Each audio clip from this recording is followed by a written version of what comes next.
Chapter 83. Rathdrum, Idaho, December 28th, 2022. Olivia, Steve, and Christy Gonsalves are seated together on their black leather couch, tissues in hand. A large photograph of Kaylee hangs behind them.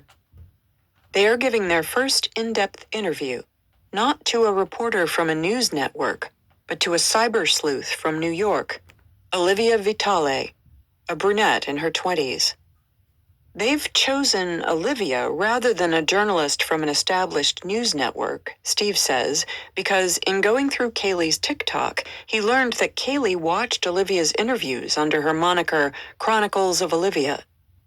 Could this be a sign that Olivia is the chosen one to find whoever killed Kaylee? It feels like this is Kaylee approved, and if that can play a role in solving this crime, then that makes it a lot better. That helps with the process of healing, he says on camera. Toward the end of the interview, Olivia explains that she has taken it upon herself to be the Gonsalves family's own cyber sleuth. Her mother, Christy, tried for a week to follow University of Idaho case discussion Facebook group page, but quit because it made her too upset. But Olivia understands what a treasure trove, a hive mind of research, exists online. Olivia speaks slowly and emphatically to the camera. I'm in every group I can be. I monitor every post, because what if he slips up there? What if he's in one of those groups? What if he says something that's a little too close, that gives me a bad feeling? That's why it's a long shot, but it's what I can do. I can take that time. I can read these posts. I'm physically capable of doing that. So I will. Olivia devotes all her waking hours to the work, because who knows what, or who, she will find. The same day that the Gonsalves film with Olivia Vitale, the chief and his colleagues field a query from NBC about a Texas-based self-described psychic and TikTok cyber sleuth. Ashley Gillard, creator of Ashley Solves Mysteries, has now posted hundreds of videos accusing University of Idaho Associate History professor Rebecca Schofield of orchestrating the murders. Professor Schofield has never met any of the 4 victims. She and her husband and young children were in Portland, Oregon when the murders occurred, but this doesn't matter to Gillard, whose evidence is based solely on her clairvoyant insights. She keeps posting that Schofield had, at some unspecified time, a romantic relationship with Kaylee, and when she was jilted, she hired a hitman to prevent the affair from ever coming to light. Gillard identified the hitman as Jack Ducour. Schofield hired a lawyer in Boise, former U.S. Attorney Wendy Olson, who wrote twice to Gillard asking her to cease and desist with the lunatic claims. But the psychic doubled down and posted even more. On December 21st, Schofield sued Gillard for defamation. The suit claimed that her family's safety had been put at risk. So today, NBC is on the phone to the police, asking if Schofield is, in fact, a suspect. By now, Fry, Snell, and the communications team know better than to bother squawking in disbelief when the crank questions come. They give a measured statement. At this time in the investigation, detectives do not believe the female associate professor and chair of the history department at the University of Idaho suing a TikTok user for defamation is involved in this crime. I know I said at one point there are no dumb questions, Fry later said. But I was wrong. There are. Chapter 84.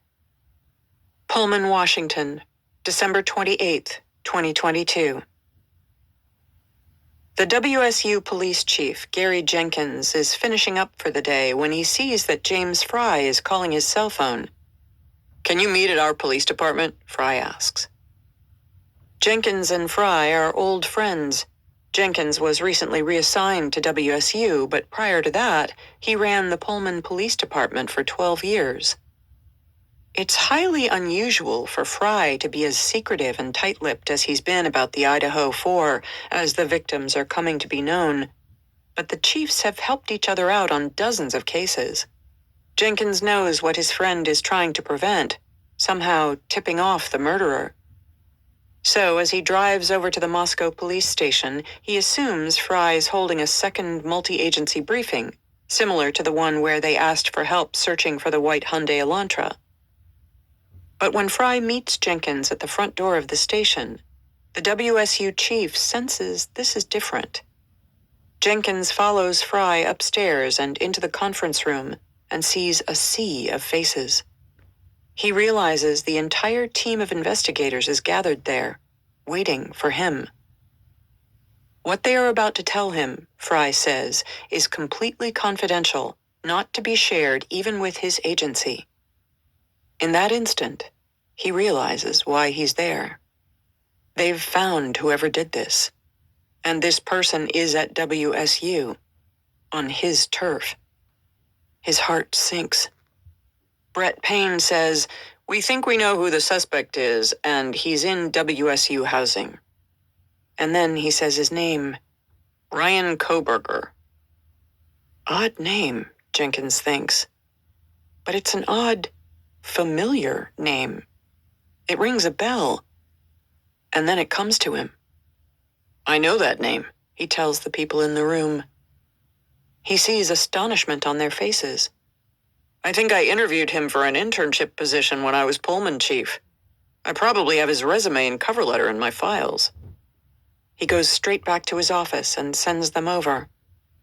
Payne and the team receive them, and their contents make it straight onto Payne's draft affidavit, the one he'll submit providing evidence to justify an arrest warrant for Koberger. It already contains what the police have discovered about the path of the Hyundai Elantra, Koberger's cell phone records, and what Dylan Mortensen saw that night. Payne now adds to it the following.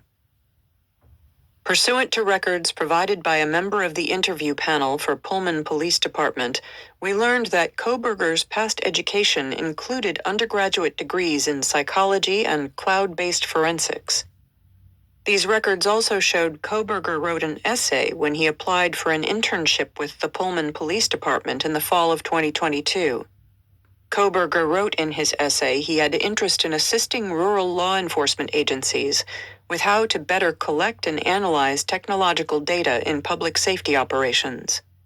Koberger also posted a Reddit survey, which can be found by an open-source internet search. The survey asked for participants to provide information to understand how emotions and psychological traits influence decision-making when committing a crime. While Payne is writing, Jenkins is sitting in front of his computer already running his to-do list through his mind. He's getting ready for what he'll say when he's allowed to share what he knows, and for when his team gets the green light to write the warrants for the Moscow team to search Koberger's home and office. Thank God he'd spoken to the guy in charge of camera security along Stadium Way, the main street in Pullman. Soon after the murders, they'd agreed it might be worth holding on to the footage of the night of the murders beyond the regular retention of 60 days. He sees in his databases that the Pullman cops pulled over Koberger in October, and he now sees that his guys, Officers Tango and Whitman, had identified the car a few weeks back. WSU's community is going to freak out when Koberger is arrested. Jenkins knows this. He's got a team of counselors on standby for the cops. He'll almost certainly have to offer their services to the university. He goes back to his database. What else was there about this guy that was missed? There was a break-in near his apartment reported recently. Wasn't there some story about a student being followed to her car? What else? His train of thought is interrupted by his phone. It's Fry, thanking him for Koberger's resume and cover letter. "No problem," says Jenkins. "Oh, and Gary, one more thing," says Fry, letting out a small chuckle. "Aren't you glad you didn't accept his application?" "More than you know," replies Jenkins. Chapter 85. Albrightsville, Pennsylvania, December 27th, 2022. Get in, get the garbage, get out, don't be seen. Don't be seen. The FBI surveillance team can tell Koberger is skittish, and that he knows what he's doing. It's pitch black, freezing. The agents are cloaked by night and by the dense woods of the Poconos. It's the time when most people are sound asleep, particularly in the dead of winter. And yet, astonishingly, at 4 a.m., Brian Koberger walks out of his parents' house, carrying garbage and wearing nitrile gloves. He dumps the bag in his neighbor's trash can, then scurries inside. But a few hours later, he's back out again, gloved and depositing more garbage in his neighbor's trash cans. Back and forth. He carries out bags several times in the hours to come, always wearing gloves. The agents are ahead of him, though. They know time is of the essence. In the early hours of the morning, they fish the garbage out of the Koberger's bins and the neighbors'. According to the law, once trash is placed in a bin or on the curb, it is public property. They fly it to the Idaho State Lab. By December 28th, they've got what they need. They alert Pennsylvania's state police, stationed at Stroudsburg, to be ready. Brian's DNA was not in the trash. He must have worked overtime to ensure that. But his dad's DNA is. And his dad's DNA shows a likelihood of his being the father of the person whose DNA is on the knife sheath. A likelihood that, according to the lab, would not be shared with at least 99.9998% of the male population. That's enough for Payne to finish his probable cause affidavit, sign it, and walk it over to the courthouse for the signature of Judge Megan Marshall. From there, it is emailed to Pennsylvania. Justin Larry and Brian Knoll, two veteran troopers in Pennsylvania's Criminal Investigation Division, fill out the paperwork they need to get a judge to sign the arrest warrant and the other seizure warrants. At 4:35 p.m., Judge Margarita Patty Worthington of the Monroe County Court of Common Pleas signs them. Now, it's go time. The Pennsylvania State Police Special Emergency Response Team, CERT, gets ready for a night raid. Chapter 86. Rochester, New York, December 29th, 2022. It's 7:10 p.m. and Christine is hunched over her laptop watching Papa Roger cross a line. He writes to one woman, "Please elaborate, you attention whore," and to another, "You are full of donkey excrement." Christine has asked a friend, Deb Cully, to oversee the page when she and Alina are busy.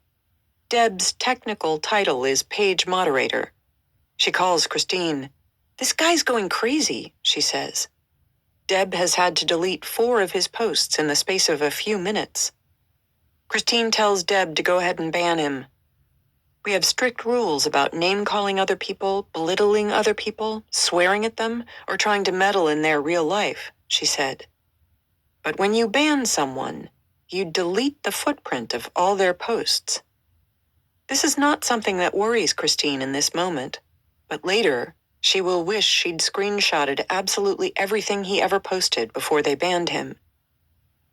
An hour later, she sees that he's created a new Facebook page called Moscow, Idaho Murders Anything Goes. It's a collage of Instagram photographs, chiefly from Maddie's account, although there are a couple of pictures of Kaylee. Oh well, Christine thinks.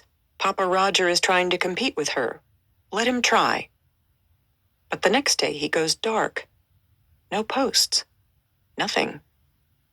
When Christine looks at her Facebook messages to find their correspondence, she sees the messages are gone, as is his creepy picture. Now, that is weird. That doesn't need to happen after a ban. She doesn't know if he deliberately styled himself after Elliot Rodger, or what his deal was. On December 30th, The news bursts onto TVs around the country. The police have made an arrest in Pennsylvania. When Christine compares the features of the guy in handcuffs on her TV screen to the profile picture of Papa Roger, she sees an uncanny resemblance. And she starts to wonder, was he right here under her nose all this time? Is Brian Kohberger also Papa Roger? Chapter 87. Albrightsville, Pennsylvania, December 29th, 2022. The emergency response team readies the explosives, the flashbangs they'll use for dynamic entry. It's the only way to handle dangerous arrests. You've got to protect the team, Fry said. It's all about creating a diversion. He did his part to divert Kohberger by giving a short statement earlier that evening in his office. On camera, he announced that 1122 King Road would be visited by a cleanup crew on Friday to deal with biohazardous material. He also thanked the public for the tips. Almost 20,000 had come in. His entire statement took 1 minute. If Kohberger was watching, and chances were he was, he'd have no idea from the chief's grim expression and matter-of-fact delivery that outside his window, around 40 highly trained members of the Pennsylvania State Police SWAT team are getting ready to enter his parents' house. Fry, on the other side of the country, knows from personal experience exactly how this is going to play out. Back in 2011, Fry's ride-along partner, Paul Kwiatkowski, stood on a ladder looking into a room at the Best Western Hotel, where a UI assistant professor of psychology, Ernesto Bustamante, was holed up with 6 guns. He had just shot dead his student, Katie Benoit, with whom he'd had a romantic relationship. The cops wanted to get inside the room before he could shoot himself or someone else. They had shot canisters of gas through the window to persuade him to come out. Kwiatkowski's goal was to explain what was going on and calm the professor down. But with no warning, a SWAT team threw a flashbang through the front door into the gas, temporarily blinding Kwiatkowski and almost knocking him off the ladder. The chief climbed up the ladder to rescue his friend, who recovered. But Bustamante had killed himself by the time the cops got into the room. That was not ideal. So Fry knows the playbook they'll likely use in Monroe County. The team in Pennsylvania would use flashbangs as a distraction. They'd likely throw one through the front door or run a diversionary device through, say, the back window or the kitchen. The combination of the loud bang and the bright light usually stunned the occupants and gave the team time to get into the room. The team in Pennsylvania wound up doing more than this to guarantee access. It was later determined that they'd blown out several windows and several doors. They find Brian Kohberger awake, dressed in shorts and a shirt. He's standing in the kitchen wearing medical-type gloves, putting trash in Ziploc bags. They surround him at gunpoint, zip-tie his hands, and stuff him in a police car. Then, they ransack the house and his car for anything and everything covered by the warrants. A few hours later, Kohberger is sitting in the Monroe County Jail. He's been swabbed for DNA. After initially waiving his right to counsel and agreeing to speak with law enforcement without a lawyer, he'd changed his mind and asked for one. At approximately 7:15 a.m. local time, Gary Jenkins accompanies the Moscow PD team with warrants to search Kohberger's apartment in Pullman and his office on campus. And at 1 p.m., James Fry ascends the podium at City Hall. With Bill Thompson behind him on the left, he's finally able to say the words that he hopes will deliver the knockout blow to his numerous critics. Last night, in conjunction with the Pennsylvania State Police and the Federal Bureau of Investigation, detectives arrested 28-year-old Brian Christopher Kohberger in Albrightsville, Pennsylvania, on a warrant for the murder of Ethan, Xana, Madison, and Kaylee. Later that night, Fry's Florida emailer writes, "We'll see if you got your right guy." Fry wonders if this guy will still be skeptical once Kohberger is in custody in Idaho, and he's read the probable cause affidavit. Because if ever a document demonstrated good police work, Fry thinks, this is surely it. Part 4. On the Run. Chapter 88. Moscow, Idaho, November 13th, 2022. The drive west from Moscow to Pullman on Route 270 can take just minutes. On the back roads, it can take hours. When Brett Payne's affidavit became public, it explained the police's belief that Brian Kohberger took the circuitous route. According to the affidavit, after the murders, Kohberger's Elantra left Moscow, headed south toward Genesee, then turned west to Uniontown, which is not so much a town as a shack surrounded by miles of cornfields. If WSU kids have been drinking in Moscow and don't want to get pulled over by the cops, they'll risk the back roads, well known to be deserted during the day, unlit at night, and treacherous with snow and ice in winter. But Rand Walker, the Moscow therapist, opined that to someone who has committed murder, the road's most dangerous facets could become conveniences. He suggested that a person could toss a murder weapon into the surrounding snow-covered fields, and the chance that anyone would find it was negligible. That early morning, according to Payne's affidavit, it took Kohberger over an hour to make his way back to Pullman, 50 minutes longer than it took to drive the 8 miles on 270. But he stayed home for less than 4 hours. At around 9 a.m., according to Payne, he left Pullman and returned to Moscow. Not just to Moscow, but to the very scene of the murders. Every criminologist knows that the more emotional the crime, the more likely it is that the criminal will revisit the scene. Kohberger's phone pinged on the 1122 King Road network between 9:12 and 9:21 a.m. It was the last time that the cops saw his phone use the Moscow cell network. And then, the cops believe, he went home. His cell phone records showed him arriving back in the Pullman area at 9:32 a.m. But Kohberger wasn't done driving for the day, not by a long shot. Just 3 hours or so later, his cell phone records suggest, he made the 40-minute trip from Pullman to Clarkston, Washington, via U.S. Highway 195, where cameras saw him at Kate's Cup of Joe coffee stand, and then, at 12:46 p.m. at the Clarkston grocery store, Albertsons, where he purchased unknown items and left at 1:04 p.m. Students of local crimes, and Kohberger was most certainly one of those, knew that Clarkston was a good place to throw things into a river. 12 years earlier, Charles Capone strangled his estranged wife and threw her body into the river. It was never found. Bill Thompson got the conviction only after an accomplice talked. Next, Payne wrote, Kohberger returned to the country roads he had been driving the night before. His phone pinged in the rural backwoods of Johnson, Washington, 2 hours from Lewiston, between 5:32 and 5:36 p.m. Then it vanished from the network for 2.5 hours, from 5:36 p.m. to 8 p.m. Payne didn't account for what happened in those hours. But Kohberger's defense attorney, when he got one, wrote in court papers that the police never found the murder weapon, nor did they find any of the victim's DNA on his clothes or in his car. In fact, the knife sheath appears to have been his only mistake. Gary Jenkins said, "From what I've heard of his activities afterwards, he was pretty sophisticated in knowing how to get rid of DNA and whatever else he needed to do. I don't know if he went to Lewiston, but he certainly did a lot of driving around."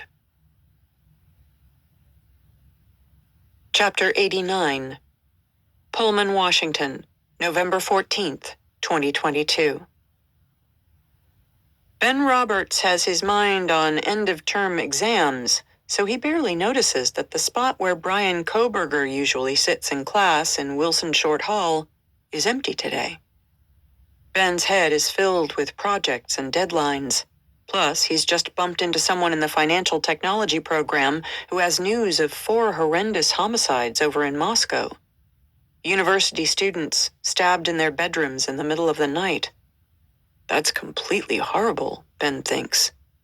He tries to put it out of his mind, goes back to focusing on his classwork.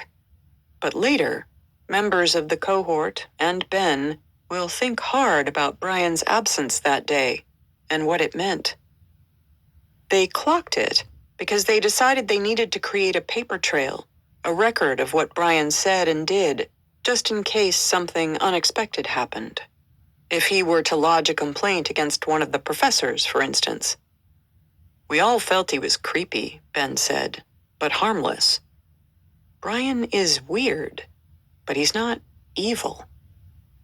But the next day, and the day after that, Ben starts to see a slight change in Brian.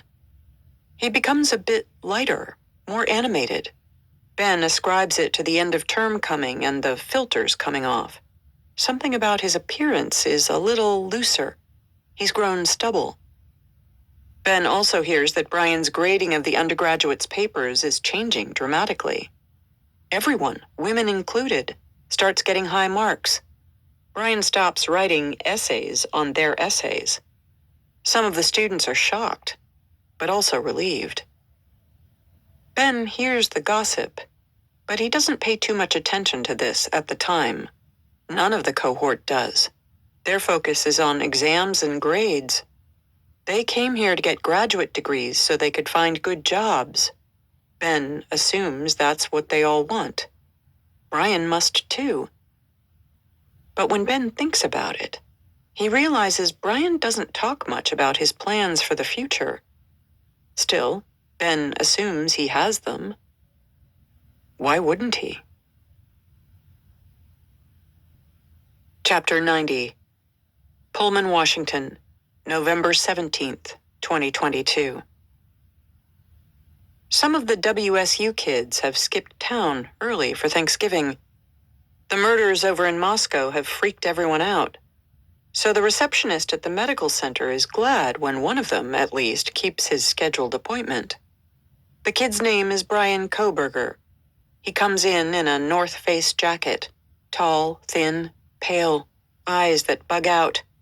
He's a talker, goes out of his way to chat to all the staff, charm them. He stands out.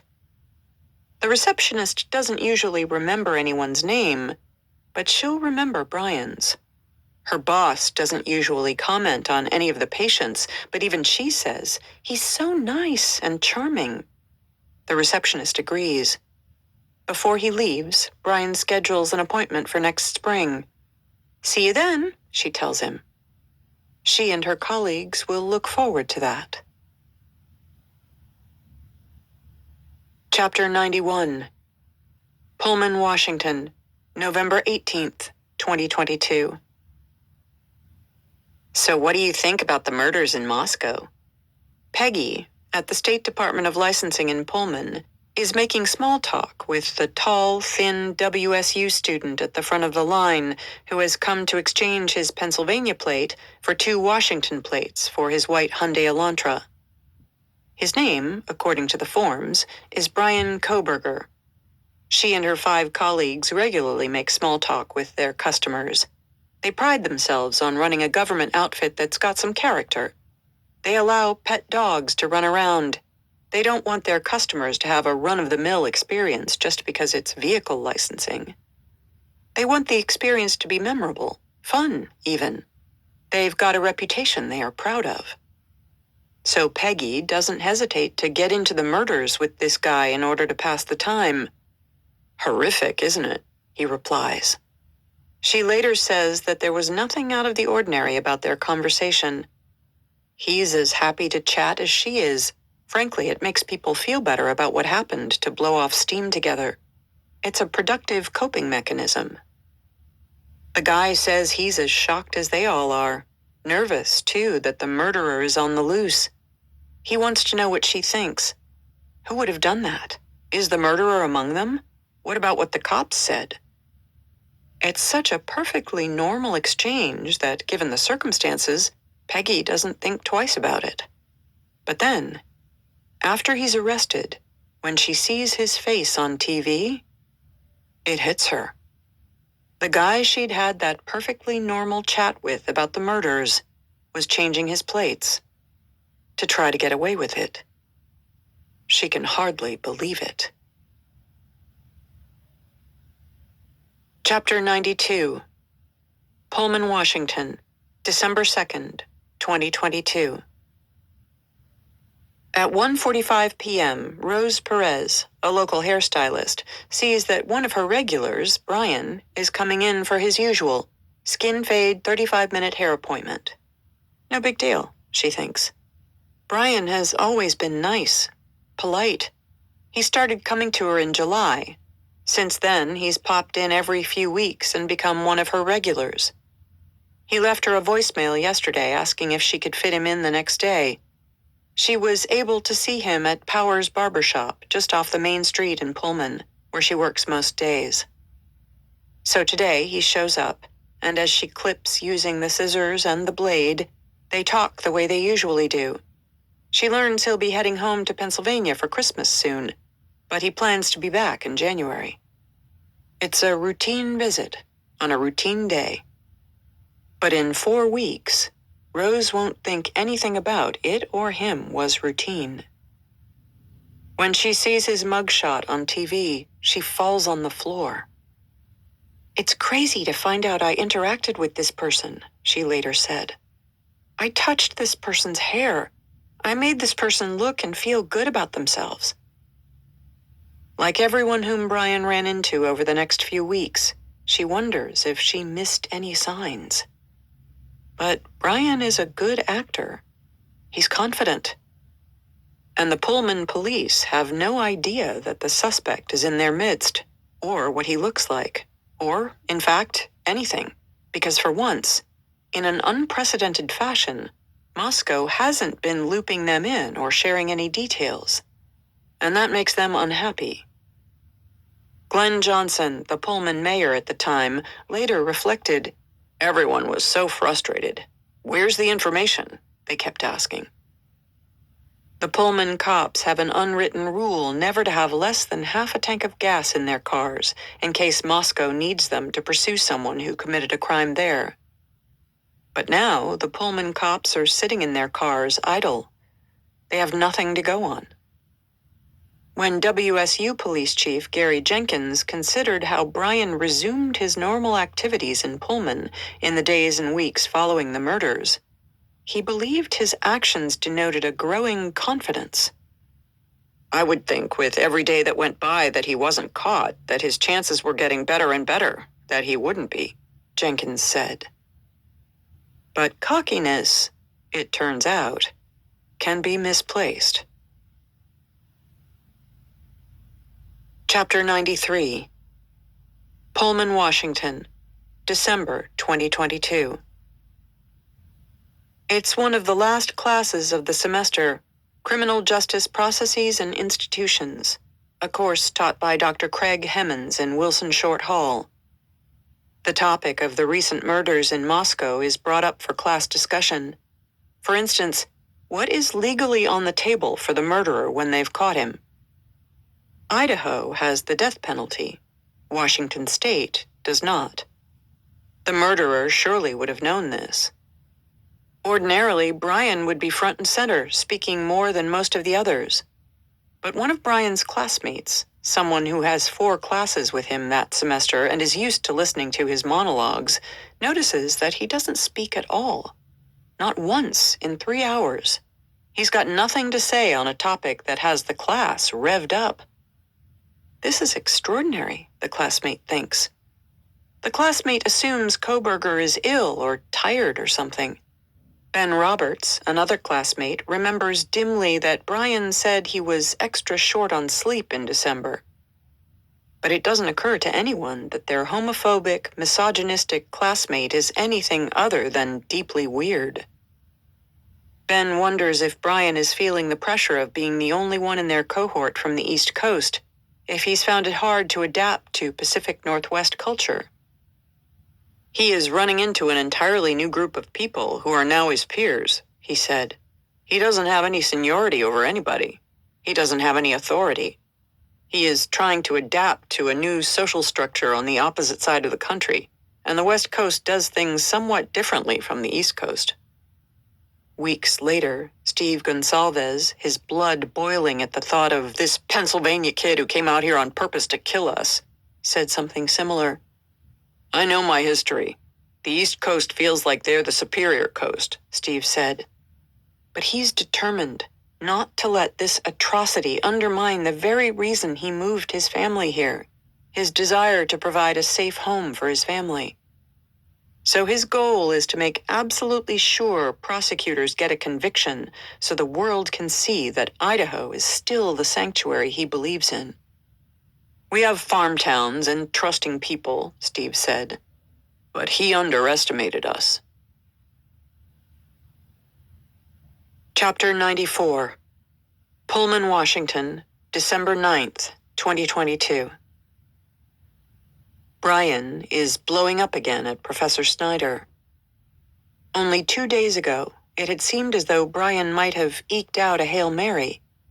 He and Snyder, along with graduate director Dale Willits and Dr. Melanie Angela Noyes, so the cohort hears, had met in Wilson Short Hall to discuss Brian's progress following the improvement plan that had been emailed to him on November 3rd.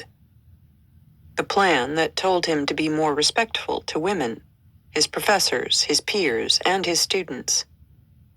While not perfect, we agreed that there was progress, Dr. Noyes wrote to Brian, yet the committee still decided it had to terminate him.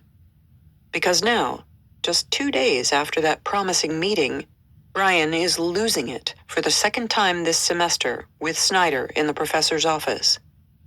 When Ben and Brian's cohort hear about this, they are mystified about how anyone could rub the affable, easygoing professor the wrong way. To use very coarse language for a second, Ben said, if you fuck up badly enough that you wind up on a PIP, a performance improvement plan, as a graduate student, you have done something terribly, dreadfully, miserably wrong. But Brian cannot control himself in front of Snyder, apparently. The rest of the class has seen what happens to Brian when he's angry. He goes bright red and clenches his fists so hard that his knuckles turn white. Chief Jenkins heard that one of the thorny issues under discussion is the allegation by a woman student that Brian followed her to her car. But the discussion spins out of control, way beyond civility, into something angry. 2 days later, on December 11th, Dr. Noyes wrote to Brian requesting a meeting, at which he must have known she would fire him.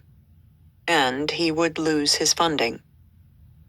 She later wrote in her termination letter of December 19th that she'd requested the meeting because during his altercation with Professor Snyder, it became apparent that you had not made progress regarding professionalism.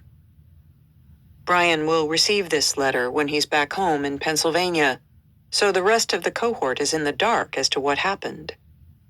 As far as they know, he'll come back in January, but they aren't giving much thought to him and his difficulties. Top of mind for them is the troubling fact that there have been these horrific murders in Moscow, and the police seem to have no clue who did it. So everyone just wants to get the heck out of Dodge for the holidays. Chapter 95. Pullman, Washington, December 12th, 2022. Deola Adetunji, a WSU criminal justice undergrad, is puzzled when she looks at her end-of-semester grade. She sees that Professor Snyder's TA, Brian, has posted that she got a B. He's wrong, she thinks.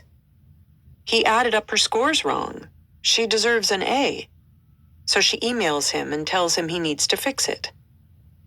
She's never had a one-on-one interaction with Brian before. She's seen him in Professor Snyder's class 3 or 4 times, but not recently.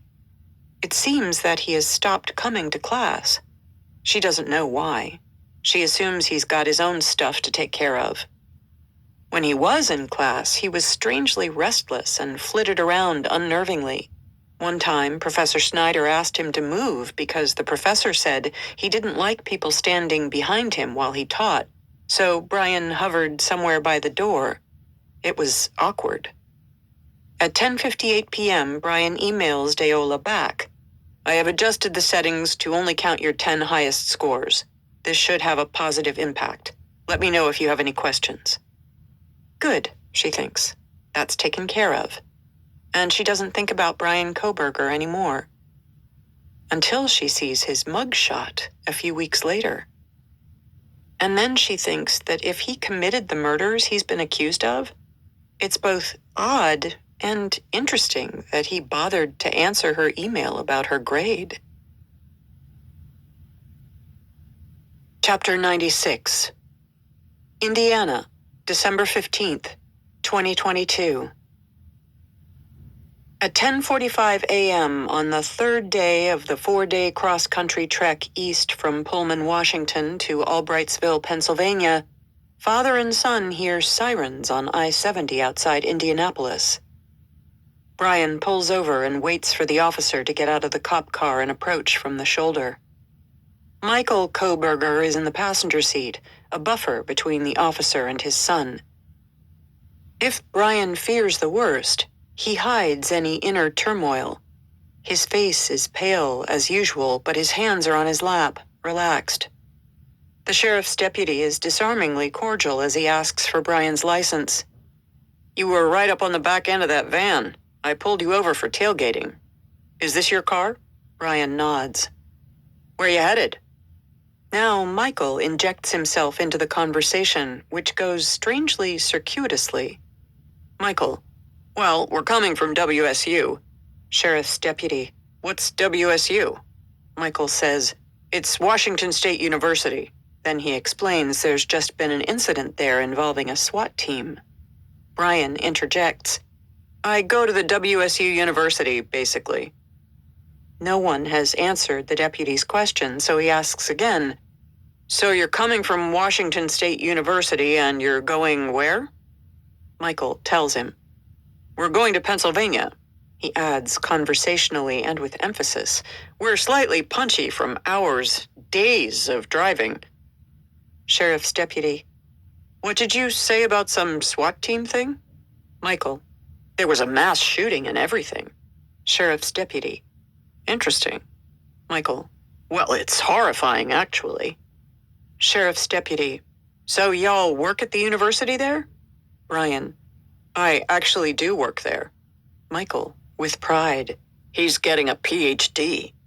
Sheriff's deputy. Yeah, I hadn't heard about that incident. Just yesterday or... Michael explains that just an hour and a half ago, they learned that a SWAT team was called in to deal with a gunman hostage situation at WSU. The situation is still wrapping up. He says he thinks they did shoot somebody. Brian again interrupts his dad. Not sure about that, actually. This conversation has gotten far, far away from tailgating. The cop has got other things to do today. Interesting, he says. He lets them go. Not 10 minutes later, the Kohbergers hear sirens again. They are still on I-70. This time it's the Indiana State Police. Again, the trooper explains he's pulled them over because Brian is tailgating. If Brian senses anything strange or threatening about this second stop, he hides it well. This time, Michael looks slightly nonplussed when the officer appears at the passenger window. But again, the officer is quick to let them go. I'm not going to give you guys another ticket or warning if you just got stopped. Just make sure you give yourself plenty of room. It's all about how fast you're going, okay? Then he asks, where are y'all headed? When they answer, he laughs. That's a long haul. You guys scared of airplanes? For weeks, months, years, in fact, after Kohberger is arrested, it's reported that the Indiana stops were not random.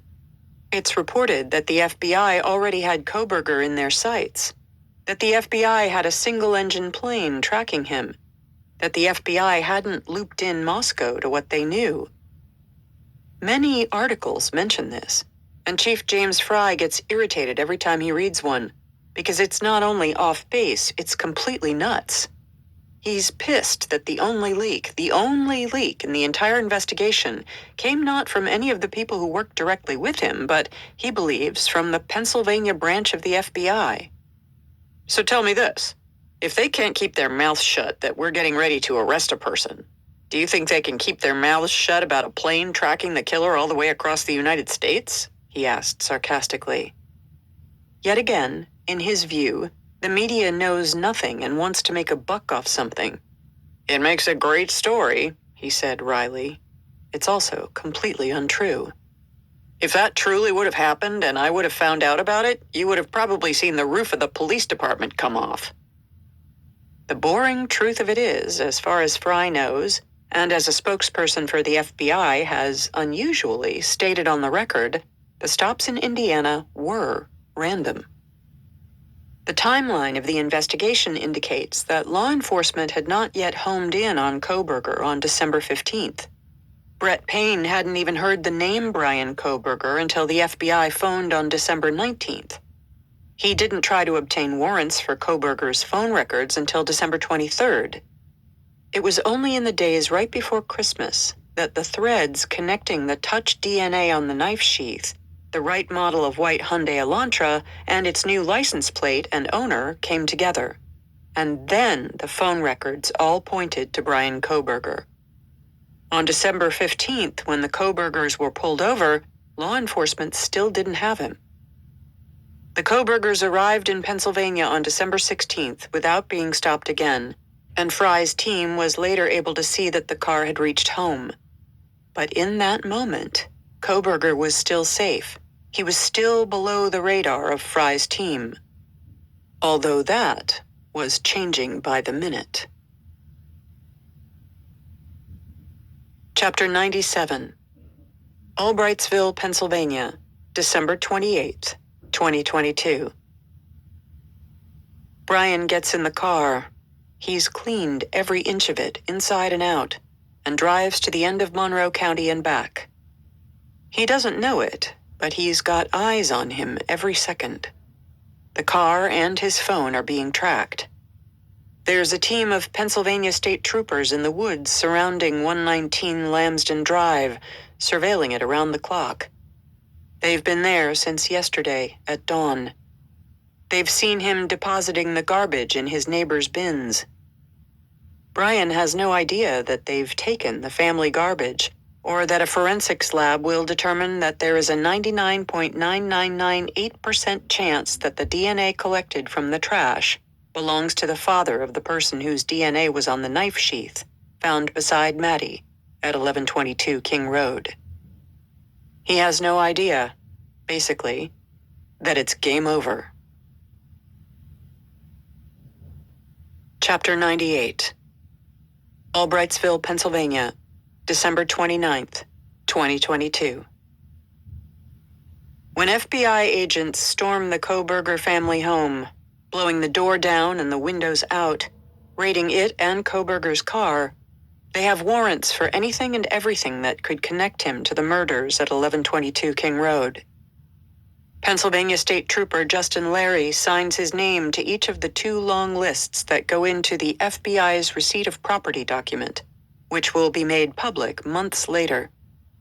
From Brian's car, they take swabs, Ziploc bag with pink zipper, 7 quarters, plastic baggie with green zipper, 36 dimes, 32 nickels, 8 pennies, gloves, receipts, car insurance card, car registration, hiking boots, comfort inn room key holder and stay information, tire irons, shovel, goggles, floor mats, reflective vest, used water bottles, wrench, door panel, seats and seat cushions, headrests, seatbelt, visor, fiber, brake pedal, gas pedal, phone charger, Band-Aid, wrappers, maps, document, seatbelt, boot.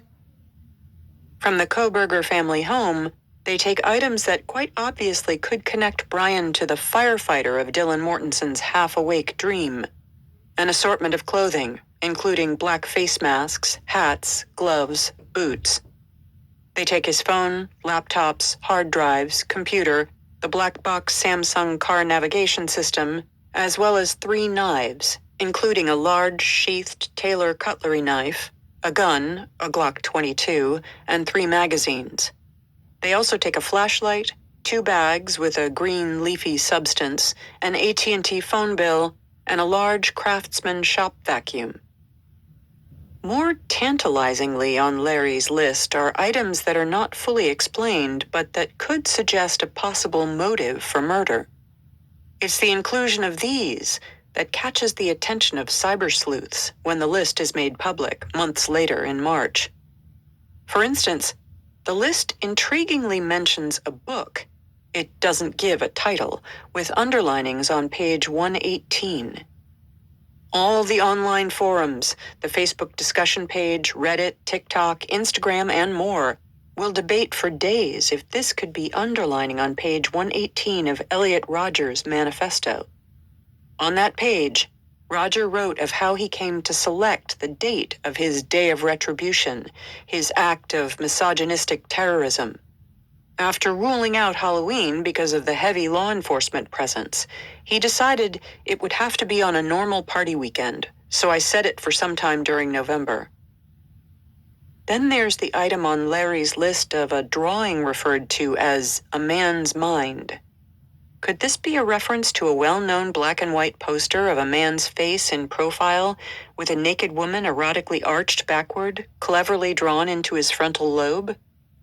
The name Sigmund Freud is scribbled underneath. That's the question posed by cyber sleuths who post the drawing side by side with page 118 of Rodgers' manifesto and suggest, to much agreement, that both point to the mind of a misogynistic incel who planned a murder that was more or less a copycat of Rodgers' 2014 killing spree as vengeance for all the women who would not sleep with him. Other miscellaneous items are harder for the online community to analyze.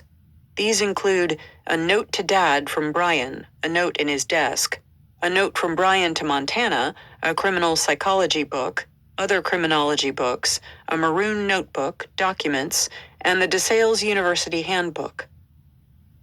As the items are being seized and documented, on the other side of the country in Pullman, at 10:38 p.m. Pacific Standard Time, 1:38 a.m. Eastern Standard Time, Chief Jenkins gets the call from Moscow he's been waiting for. Kohberger has been arrested in Pennsylvania. Some of Fry's team, led by Sergeant Dustin Blaker, are already en route to sit outside Kohberger's Pullman apartment while Jenkins's crew paper and serve the warrants. By 7:15 a.m., the paperwork is done, and while Jenkins's team watches, the Moscow team goes in looking for evidence that ties Kohberger to the King Road murders.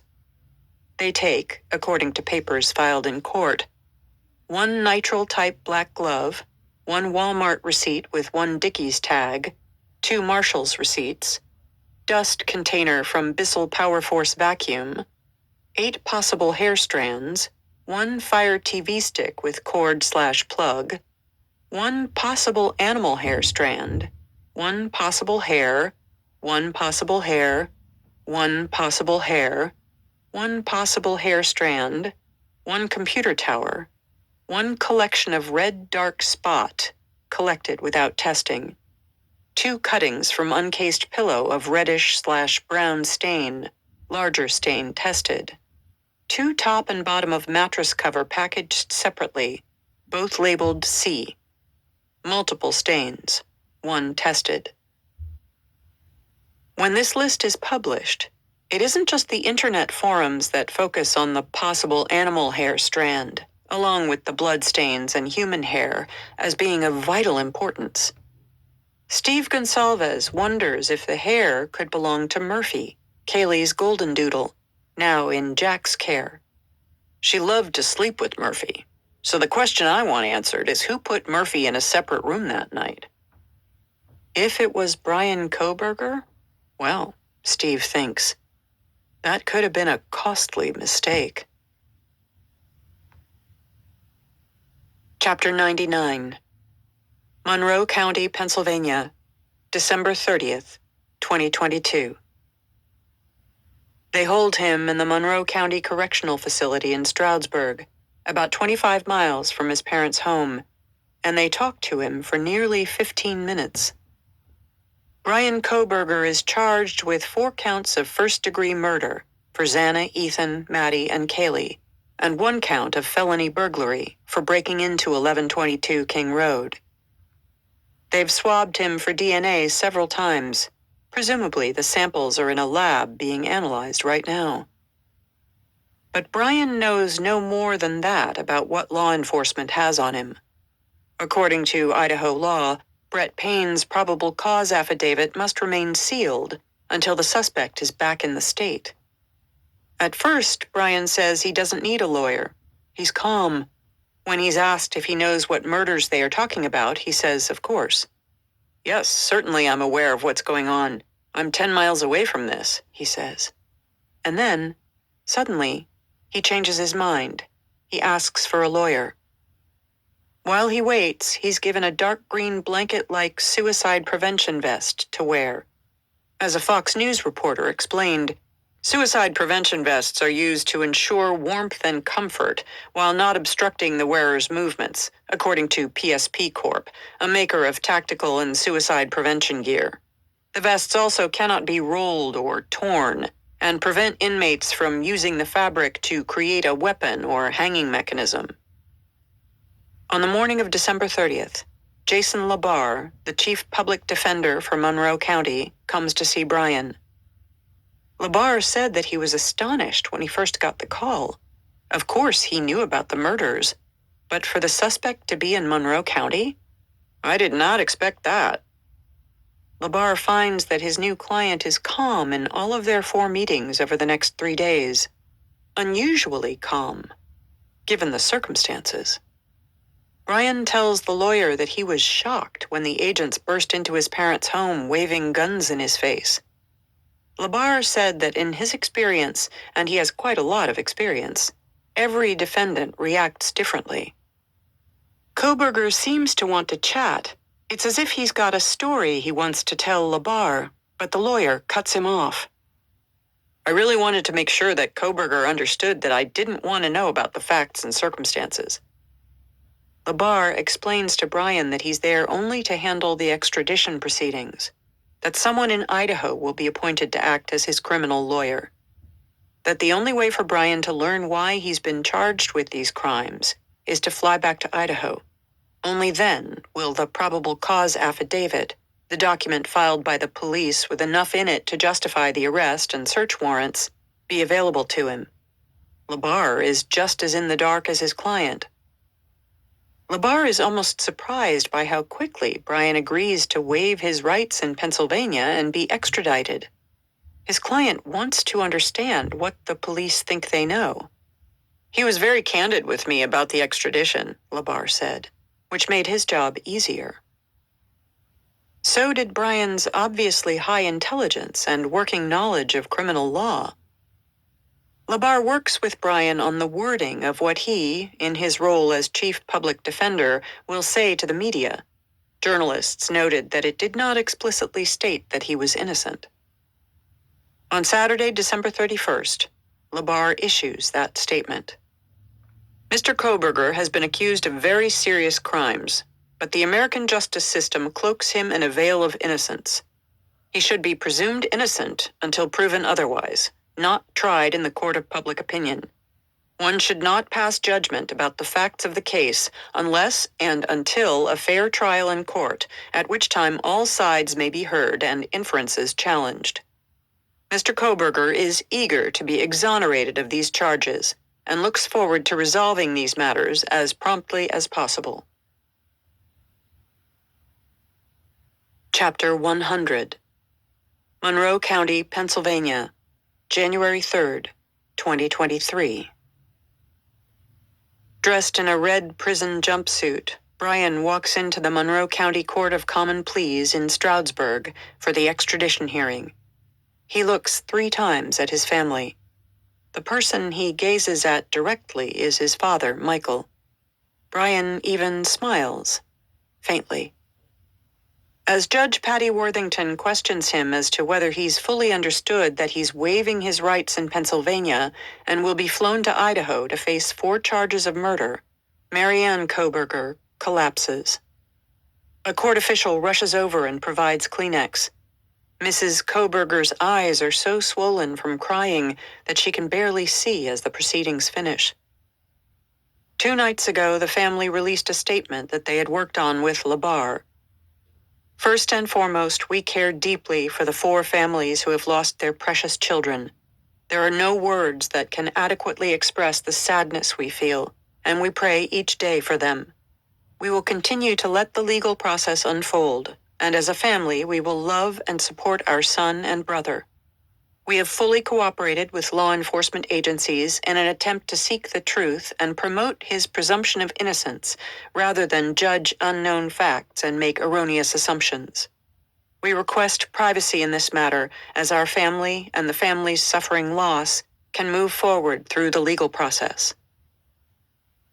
After the judge signs the extradition order and they've said goodbye to Brian, who walks out of the courthouse flanked by guards, the Kobergers return to their home, with its blown-out windows and doors. Privacy is something they will find they have lost. Chapter 101. Pullman Moscow Regional Airport, Pullman, Washington, January 4th, 2023. The single-prop plane makes 2 refueling stops, first at Willard Airport in Savoy, Illinois, then in Rapid City, South Dakota, on its journey from Pennsylvania to Pullman. A sea of law enforcement, members of the Leda County Sheriff's Office, arrive at 5:15 p.m., ahead of the 6:23 scheduled landing. It's pitch dark when Brian gets out, cuffed, but the flashes pop and media can see his distinctive features as he towers over the officers flanking him. He's got a dark winter jacket on over his red prison clothes. Agents load him into a black SUV and make the 8-mile drive to the Leda County Jail beside the courthouse in Moscow, where they book him. Then he waits in a small cell for a lawyer and for the wheels of justice to start turning, moving him toward his eventual trial for mass murder. As far as law enforcement knows, it's Koberger's first time back in Moscow since his brief visit to King Road 4 hours after he allegedly committed the murders. This time, he's here to stay for the foreseeable future. Part 5. Blame Game. Chapter 102. Priest Lake, Idaho, December 29th, 2022. It's late, after 10:30 p.m., and the Chapins are headed to bed. Stacy is showering when Jim hears her phone ring. He looks at the caller ID. He knows something big must have happened for Tyson Barrett to be calling so late. "Stace, you need to come get this," he yells. Stacy comes out and hears from Barrett that they have just arrested a guy named Brian Koberger.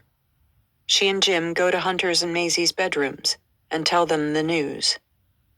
That night, for the first time in weeks, Jim Chapin sleeps well. They all do. Koberger's arrest can't bring Ethan back, but Maisie and Hunter are headed back to UI in a few days, and Maisie was worried that whoever murdered Ethan was still around campus, lurking. Stacy and Jim assured her that the UI campus right then was probably the safest in the country, but privately, behind their closed bedroom door, they expressed to each other that maybe Maisie was right to be concerned. So the fact that the police have arrested someone comes as a huge relief. They have no idea what his connection to Ethan is, and they are not interested in finding out. The bottom line is that their son is in a jar in their basement, and nothing can change that. But when Jim sees Koberger's face on the news, weirdly, it resonates. He just looked like a bad guy. The long, drawn face. He just fit the picture that I had in my mind, he said later. Jim is glad they've got him. He wants this guy to pay, and he feels certain that he will, no matter what happens next. Stace will shoot me for saying this, but there's 3 ways you can look at it. He's either going to go to jail for life, or he is going to be put to death, or he's going to walk out the front door. And I'm okay with any of them, because the outcome for him is going to be the same. What he means is that Kohberger is not likely to survive even if he gets off. This is Idaho, after all. You really think Steve Gonsalves, Jim asked months later with a wry smile, is going to sit back while he walks around freely? The answer is no. Chapter 103, Rathdrum, Idaho, December 29th, 2022. There's relief for the Gonsalves family too, of course, after Tyson Barrett tells them the news. Tomorrow is the joint memorial for Kaylee and Maddie. Now the family can focus on the service, without the fear that their murderer is watching. They have no idea what the connection could be between the girls and the guy the police have captured, this criminology PhD student at WSU. And what's the deal with WSU? How and why did the school protect him if he'd been the menace he seemed to be on social media?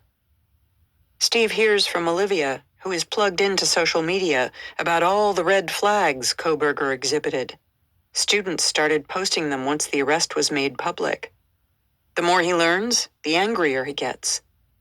Just because this was a school environment, it seems to him, this guy, Steve doesn't like to say his name, got protections he would not otherwise have had. WSU hasn't published any of the disciplinary problems the school faced with Kohberger. Steve Gonsalves isn't going to stop with his own investigations just because they've got him in custody. Half of the stuff that I found and dug up on him, that shit hasn't come out, and it pisses me off. They've really clammed up, he said. Steve plans to keep up the pressure on the prosecution the same way he did on the cops. He's going to search the dark web for any piece of data he can find. He's going to look for this guy's cell records, his social media posts. He's going to leave no digital stone unturned. Steve wants to make sure, absolutely sure, that Bill Thompson gets a conviction. Anything less would not be serving Kaylee. Chapter 104, Pullman, Washington, December 30th, 2022. Journalist Evan Ellis is live on air that Friday when he sees a text from Chief Fry, holding a press conference at 1 p.m. There are many press conferences held by the Moscow PD these days, so Ellis doesn't pay much attention.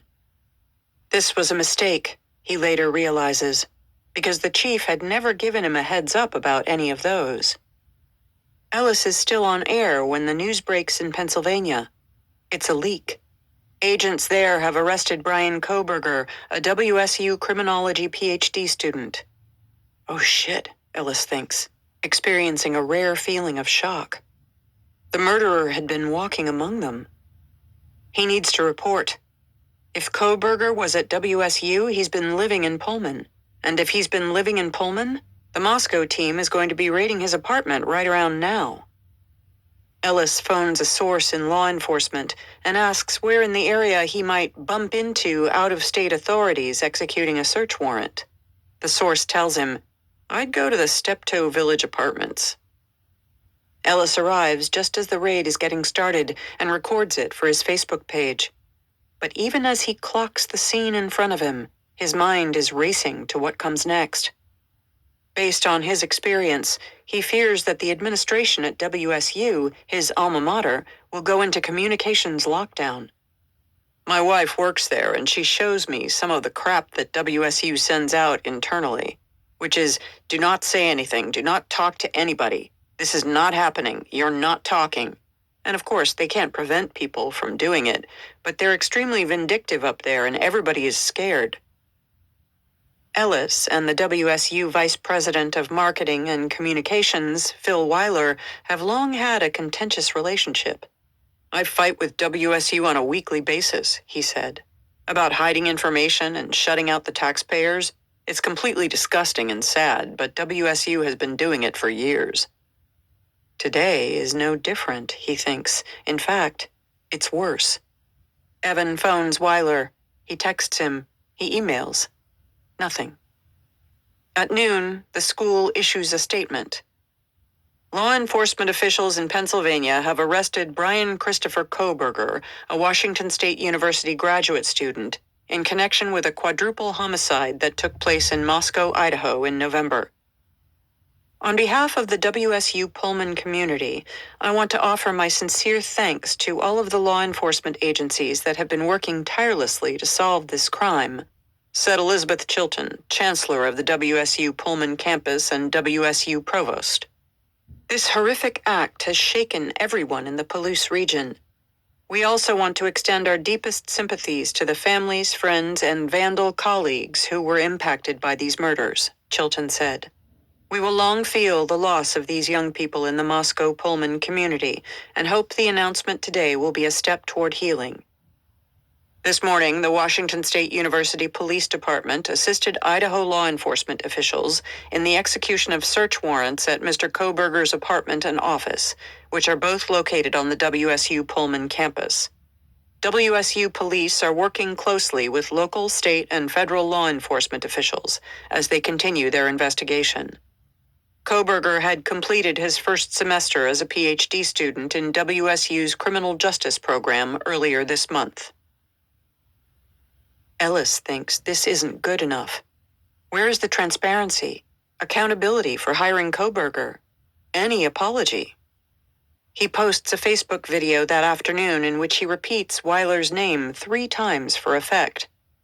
We have reached out multiple times to WSU spokesman Phil Weiler for more information on Kohberger as a WSU student. Phil Weiler has failed to return any emails, texts, or phone calls in regard to this arrest of a WSU student, doctoral student in criminology, and any more information from WSU on this suspect has been denied at this point, with no response from Mr. Phil Weiler, the spokesman at Washington State University.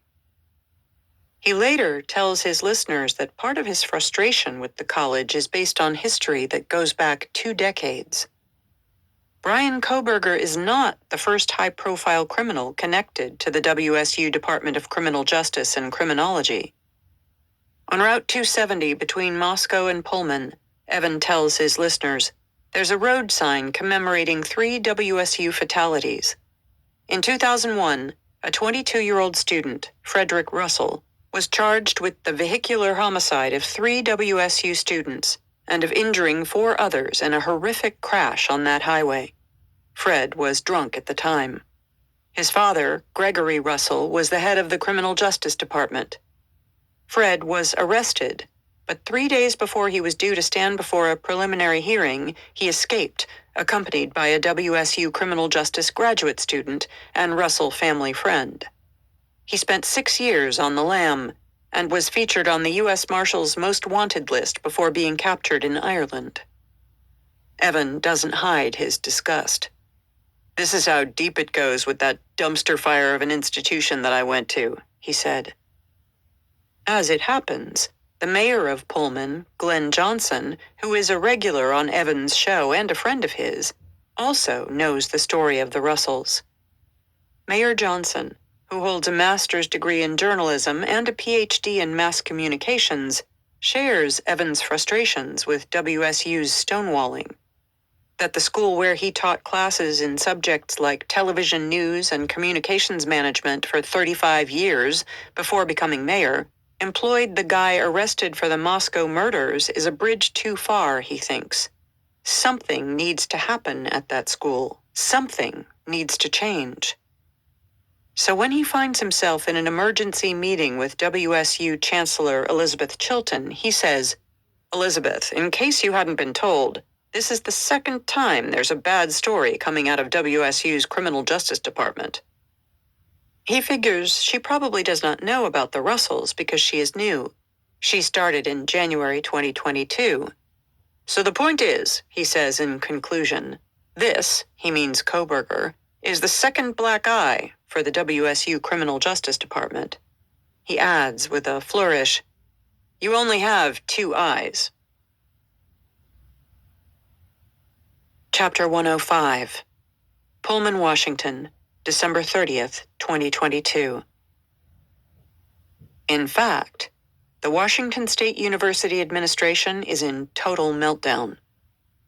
Inside Wilson Short Hall, phones are ringing off the hook as the news of Kohberger's arrest spreads like wildfire. Professor Snyder is bombarded with calls, so too is Professor Willits. The last people either one wants to engage with right now are members of the media. Willits is distraught. It was he who admitted Kohberger. A day or so later, he runs into WSU Chief of Police Gary Jenkins in the corridor, and Willits almost collapses. "He was about ready to break down," Jenkins said. "He said, 'I just feel horrible. I'm the one who accepted him in this program, so he felt responsible.'" As Evan Ellis predicted, the administration's mandate, "Don't give interviews," comes down very quickly from on high to the faculty and the students in the Department of Criminal Justice. That's the message in the email that Ben Roberts and the other members of Kohberger's cohort received from WSU administration. Ben and the others are in transit back to Pullman after the holiday break when they receive the email, which is shortly followed by a bombardment of emails and calls from the media. Kohberger's class list is on WSU's website for a further 24 hours before the department takes it down, citing privacy. The students immediately reach out to one another, torn between shock and disbelief. What had they missed? And worse, as advanced students of criminal minds, how had they missed it? "I can't think of a group of people who would be better positioned to see this sort of behavior. The red flags associated with it in their own ranks," Ben said. "And we just completely didn't see it." Several of them struggle with the idea that Kohberger was just there, in their midst, sharing office space and classes. "It's one thing to study criminology from the relative safety of academia's ivory tower," Ben said, "but it's quite another to have a quadruple homicide on your doorstep." So when the graduate students arrive on campus, WSU administrators are ready for them. There's a meeting attended by staff and students in which they learn they will receive psychological support from counselors loaned out by Gary Jenkins's police department. It's much needed. The group feels not only blindsided by what happened, but betrayed, and the curt answers they get from faculty in the meeting don't help much. "We enter into criminology because we want to make the world a better place," Ben said. "There's a general interest, not really in taking the reins of power, but in figuring out how those reins of power can affect people and how you can service the system to be better. And so when you see somebody run off and do the exact opposite of that and make the world a very, very dark and ugly place for somebody, it sort of really is the ultimate betrayal of everything that I think a criminology program stands for." Making things worse is that the group is now under siege on campus. Journalists pose as students. The cohort winds up locking their offices because random strangers mill around, holding out their phones, wanting a quote. The cohort locks down. They decide that to protect the members' sanity, and for practical reasons of getting on with their work, they'll follow the case, and they'll talk to investigators when they inevitably come to question them.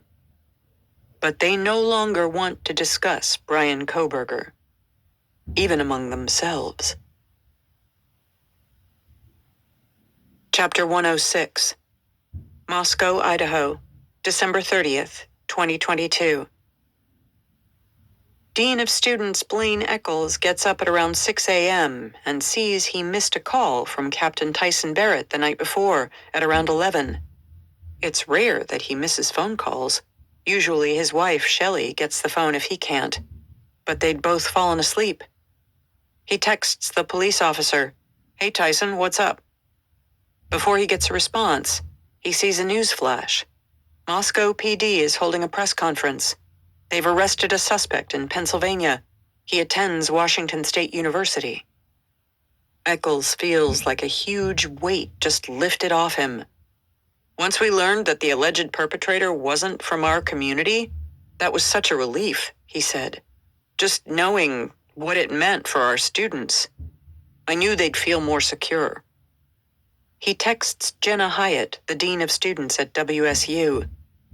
In the weeks since the murders, he's gotten to know Jenna well. The outreach he's received from her has been so overwhelming that he's ashamed that UI hasn't done more for other campuses in tragic times.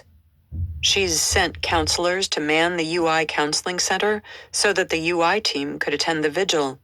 She's sent care packages galore. He considers her a good friend. So now, he texts her, sympathizing. The tidal wave that just hit our campus is about to hit you. Whatever she needs, he wants to help. Chapter 107. Moscow, Idaho, December 30th, 2022. Lexi Pattinson, daughter of local lawyer Mike Pattinson, is pissed. She's on TikTok on her phone, watching all these videos that WSU students are making about Brian Kohberger. Apparently the guy was a TA? He was hired by WSU? WSU has a reputation, locally, for hiding bad news. Lexi knows a lot about this because her mom works there, so she's heard the stories.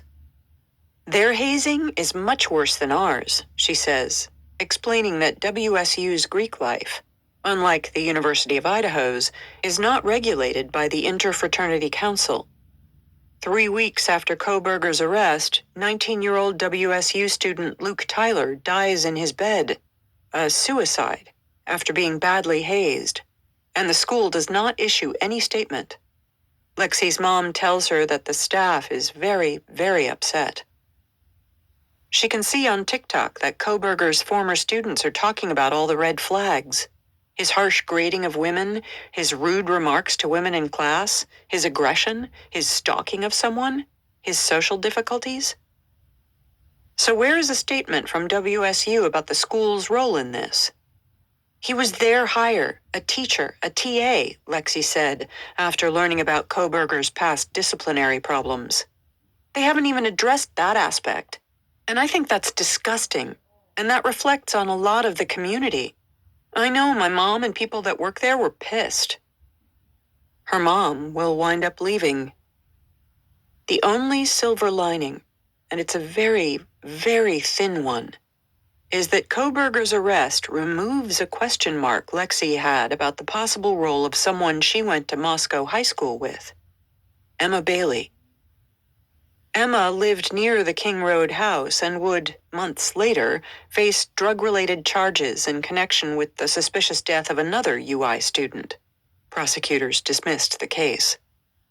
When the vandal alert went out about an unconscious person and then Lexi heard about the murders, she was worried that drugs and Emma were involved. But when she learned it was a knife attack and that drugs were not involved, she stopped suspecting Emma. When Lexi sees all the stuff floating around on TikTok about Kohberger and his strange behavior, she's relieved that he's not from Moscow. Even so, as she looks around at the enhanced police presence and the way everyone now locks their cars and doors at night, she realizes that the imprint Kohberger made on Moscow is going to last for a very long time. People think they know how it affected our town, she said, but they don't. It isn't the same. We lock all our doors, all our car doors. Our little town isn't as safe as we thought it was. And in her mind, WSU is primarily to blame. Chapter 108. Montana, December 30th, 2022. Moscow's mayor, Art Betke, is spending the holidays in his off-the-grid cabin in northwest Montana, and one morning there's an unexpected knock on the door. It's one of his neighbors. She tells him there's been an arrest in the case. Betke treks with her to her cabin to borrow her Starlink internet connection. He contacts the city council, and gets a sneak peek at the arrest and extradition documents. He immediately understands why it took a few weeks for the investigators to get to Koberger's DNA. The public does not realize how long DNA analysis takes and believe results should be available in TV crime show timeframes, he said. In my day job as a food scientist biochemist, I know better. He quickly gets up to speed on Brian Koberger. Thank God the guy is from Pullman and not from Moscow, Betke thinks. And where the hell has Pullman been on this anyway? Have they not been looking out for white elantras? That was out in the public. And as for WSU... For WSU, he thinks, this comes at a tricky juncture. The school has lost its footing. That's the common view in the area. I think they've sort of forgotten why they're supposed to be there, Betke said. You're a land-grant university, which means you should be primarily involved in research associated with agriculture, mining, forestry, issues like that. Instead of which, the school has focused on football. The athletic department has run up a $20 million debt. And now the Pac-12 conference has been depleted because, apart from Oregon State, all the other schools have left. There are rumblings that the faculty is about to deliver a vote of no confidence in the administration. Betke is going to sit back and watch this unfold with a little bit of schadenfreude. There's a lot of connectivity, for obvious reasons, between Moscow and Pullman. They share an airport and an aquifer, but also an unspoken rivalry. After all, they are in different states. Each houses a different university. It's a source of pride to the Muscovites that many people who work in Pullman live in Moscow, even though it means they have to pay the 5.8% Idaho state income tax. Washington has no income tax. Muscovites believe Moscow has a community spirit, a downtown with lots of bars and restaurants, and that Pullman, situated as it is on 4 hills, does not. You go to Pullman at lunch, noontime, things are happening. Go back at about 6:30 or 7 o'clock at night? It's like tumbleweeds are blowing gently down the streets, Betke said. He launched into a joke he said he probably shouldn't tell. But what the heck? What's the difference between Pullman and yogurt? The answer is that yogurt has live culture. Betke says that the sudden switch in focus will turn out to be costly for Pullman. I don't know why, but WSU and Pullman were both completely and utterly unprepared for the attention to shift in their direction, Betke said. They were caught flat-footed. Chapter 109. Puerto Aventuras, Mexico. December 30th, 2022. Emily Allant comes down to the kitchen in her pajamas. Hunter Johnson and her parents are already sitting there talking. They found him, her mom says, and she hands Emily her phone. Emily looks at the photo. She's never met this guy. She and Hunter feel certain that neither had Xana or Ethan. Josie and Lyndon check in, and it turns out they never met him either. It's mystifying. Josie immediately searches for Brian Koberger on Instagram, but she's too late. If he had a real footprint there, it's gone. But there's a plethora of fake accounts. She even gets a DM from one of them. Hey, it's Brian. Sorry for killing your friends. Although she's heard the news she's been hoping for, Emily doesn't feel the emotional release she expected to. Although there was someone arrested, there was no fear that had left my body, she said. She doesn't really believe it can be this guy, some random stranger. It's the one possibility she hadn't thought about. Why would someone unconnected to any of her 4 friends have murdered them? Just like everybody else out there, she said, she expected it to be someone they knew. Over and over again, she reconstructs the events of that night, this guy entering the house, and replays them in her mind. Why Xana? Why did he ignore Dylan? I have wondered a million times over why he walked away and didn't look in the other rooms. If Xana and Ethan, if Maddie and Kaylee, why not the rest? She said. I also just try to keep a positive mindset and say, thank God, not the rest. Chapter 110. Lehigh County, Pennsylvania, December 30th, 2022. Josh Ferraro is on edge, waiting for the news. Last night, Grace, a friend he works with at the swim-in zone, a local pool, told him that her dad was part of the state police team staking out the home of the suspect in the Idaho 4 killings. She tells him that it's a former DeSales student. Josh is shocked. He went to DeSales. He studied criminal justice, then spent 3 years as a corrections officer. So he feels like he has more understanding than the average person about why people commit serious crimes. The people he's seen locked up, they look like average Joes. They are average Joes, in fact, for most of their lives. But underneath, there's an itch. And these people spend their lives waiting for the chance to scratch it. They put themselves in places where the opportunity is readily available. On December 9th, for the heck of it, Josh made a TikTok video suggesting the profile of whoever did this is a single male between the ages of 20 and 30.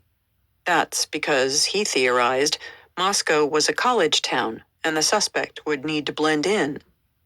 Still, when the face and name of Brian Kohberger flash on his TV screen, he's taken aback. Something about that name rings a bell. But that face, he doesn't remember that face until he checks his phone and sees old emails. Oh shit, he says. It's the ghost. His lab partner on a biology project. The strange guy who showed up promptly for classes, then vanished into his car and drove off to one of an assortment of jobs. The guy who didn't speak to anyone except the professors, who occasionally hung back to talk to Professors Ramsland and Bolger. When Josh last saw the suspect's face, it was fuller, different. Josh is shocked. Nothing about Kohberger stands out in his memory as a red flag. Nothing. Quiet, yes. Strange, yes. Awkward, yes. But a murderer? There's nothing. There's just nothing to the guy, except he was a good student, Josh said. He reaches for his phone and texts as many of his classmates as he can find. Does anyone remember anything peculiar about Brian Kohberger? Anything that would indicate he'd turn into a mass murderer? They ask one another the same question. When they look back, what did they miss? Chapter 111. Center Valley, Pennsylvania, December 30th, 2022. DeSales University professor Catherine Ramsland is deeply frustrated. As soon as the news breaks that the suspect arrested for the murders of the Idaho 4 was once a student at DeSales, the university issues an edict to the faculty. No one who taught Brian Kohberger is to say anything. So, the expert in forensic psychology and extreme offenders finds herself in a truly ironic situation. She's the author of 72 books, more than 1,000 articles, and a Psychology Today blog called Shadowboxing, the tagline for which is a blog that probes the mind's dark secrets. And yet, she's not allowed to write or talk about the one murder case she has personal knowledge of and for which she may or may not be called to testify. The case involving her former student, Brian Kohberger. Her inbox and voicemail are cluttered with endless media requests that she has to decline. She reads media reports describing her classes, like her psychological sleuthing class in the crime scene house, where she staged murder scenes using dummy bodies and fake blood and asked the students to act as detectives. She reads recollections of Kohberger as one of the better students, someone who evidently wanted to impress Ramsland by reading her books, including her most well-known, Confession of a Serial Killer, about Dennis Rader, the BTK killer. In articles discussing her classes, including her course on spree murderers like Elliot Rodger, her students tell the media they remember Kohberger dedicating himself to the assignments, in particular to Rodger's YouTube video, which was on the syllabus. Classmate Brittany Slavin remembered that he was so advanced that she once peeked at his paper when stuck on a test, knowing he'd have the correct answers. Brittany said they spent weeks learning from Ramsland via the acronym Is Path Warm, the characteristics that law enforcement should look for to detect a murderer in waiting. I, ideation. S, substance abuse. P, purposelessness. A, anxiety. T, trapped. H, hopelessness. W, withdrawal. A, anger. R, recklessness. M, mood changes. What if Kohberger had copied Elliot Rodger? The character similarities were there all along. Ramsland's students tell the media they learned from Ramsland that psychopaths like Rodger and Rader are very hard to detect. Chad Pettyprin, another student of Ramsland's, said that he remembered Kohberger as a normal guy. Brian sometimes mentioned going to church and Bible study, but when Chad asked him questions about the Bible, Brian didn't always know the answer. But look at Dennis Rader and what Ramsland taught them, Pettyprin said. Rader had a son. He had a child. It's like he became a normal person for years. He could have been my church president. Until, that is, Rader went out and committed murder. Chapter 112. Saylorsburg, Pennsylvania, December 30th, 2022. That little prick! He was in my house all the damn time. When Mark Bayless sees Kohberger's image on the TV, he swears. Suddenly, it all makes sense. If the guy is capable of murder, he's certainly capable of burglary. Bayless remembers Kohberger as clear as day, always lurking behind his son and nephew, never saying hello, staring into space. He hadn't connected the dots at the time, but now he's sure of it.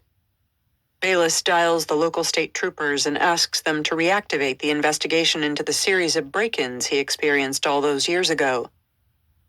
He hadn't been able to figure out who was stealing items from him piecemeal, maybe up to 25 times, taking $30,000 worth of rare coins, jewelry, and knives from his house out in the woods. The worst of it was that, at the time, he'd worried it was some of the homeless veterans his charity aimed to help. That was a shitty feeling. He'd known it had to be somebody who knew his property well, who could get close enough to watch the house and track his movements. Someone who had the time to sit out in the woods, crumpling up the Reese's peanut butter cup wrappings, dropping them on his land. He just hadn't bothered to think about his son Jack's friends. Until now. This Kohberger guy was always around, until he got into heroin, and then Jack had dropped him for a bit. So Mark asks the cops if this time they could do their job, because he knows who was stealing from him. But it turns out it doesn't matter.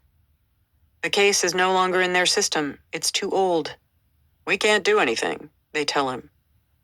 Mark's too busy to press further. Looks like the little prick is going to get his comeuppance anyway. Chapter 113. Effort, Pennsylvania, December 30th, 2022. Poor Marianne. All Connie Saba can think of when she sees the news about Brian is his poor parents. All those struggles with Brian, the arguments that he and Michael used to have on the phone when Brian was in her house hanging out with her son Jeremy. Marianne trying to protect Brian from Jeremy. The silent breathing over Connie's phone after Jeremy died. Connie wants to believe the best, but she can't. She knows better than to phone Marianne. That woman is a closed book at the best of times. and this is not the best of times. Connie is going to pray for her.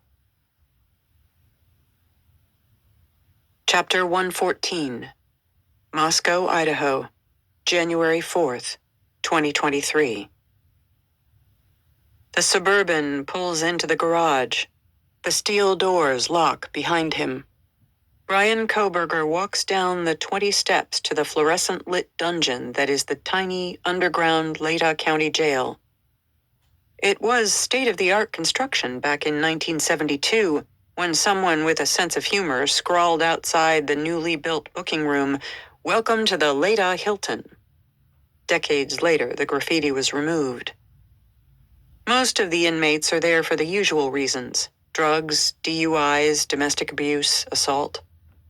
Technically, the jail, with a capacity of 38 inmates, is too small to meet the state's legal requirements. There aren't enough rooms. The inmates are housed in a square around the common areas: kitchen, shower, and library. They're allowed just 1 hour a day, combined, to use the library and the 20 by 10-foot wired-in exercise yard. There's nothing else to do except watch TV. It's a 24-hour cycle of boredom, with the odd flash of excitement. In 1984, Leslie Rogie, the gentleman robber who was being held for federal bank robbery, walked out, aided by a map and a door opened by the jailer. He was not apprehended until 1996 in Guatemala. He's due to be let out in May 2034 at the age of 94. In 1992, William A. Davison, a twice-convicted murderer, escaped from the exercise yard. He was captured after a manhunt lasting a month. The common shared cell for up to 8 people is not where Koberger goes. Months later, a friend of Josie and Lyndon's who is drunk and booked there for the night sees Koberger in a cell alone, per his maximum security status.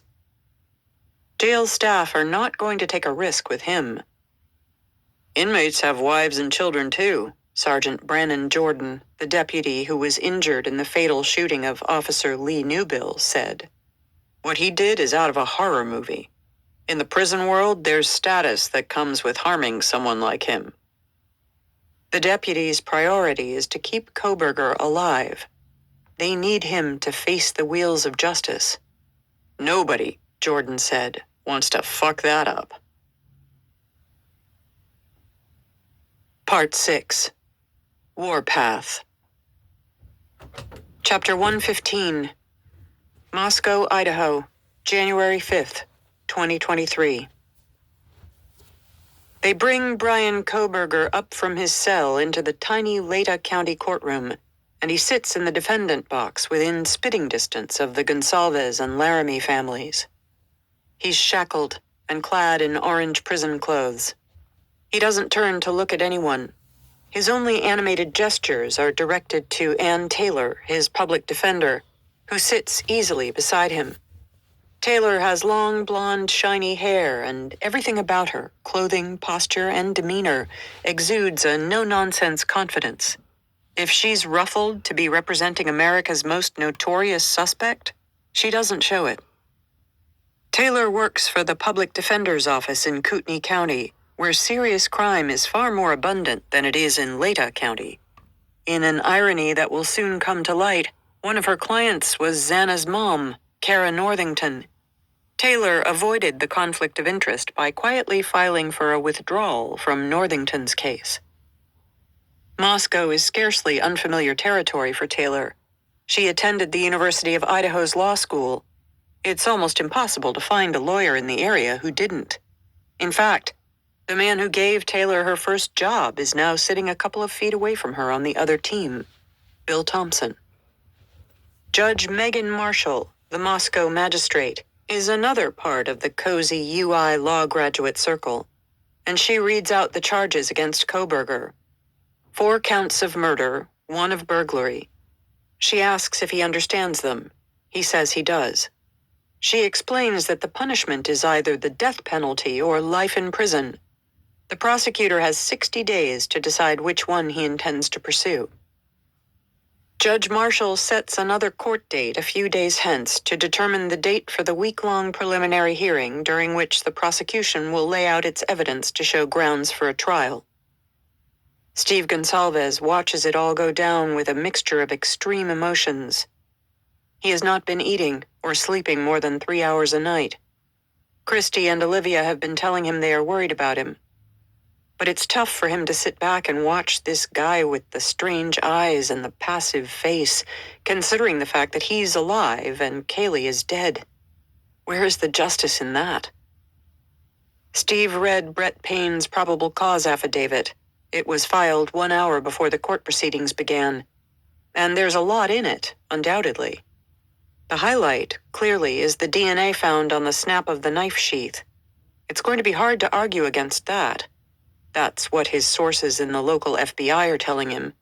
DNA is the gold standard of evidence. But Payne's affidavit says that investigators got to Kohberger's DNA via his dad's.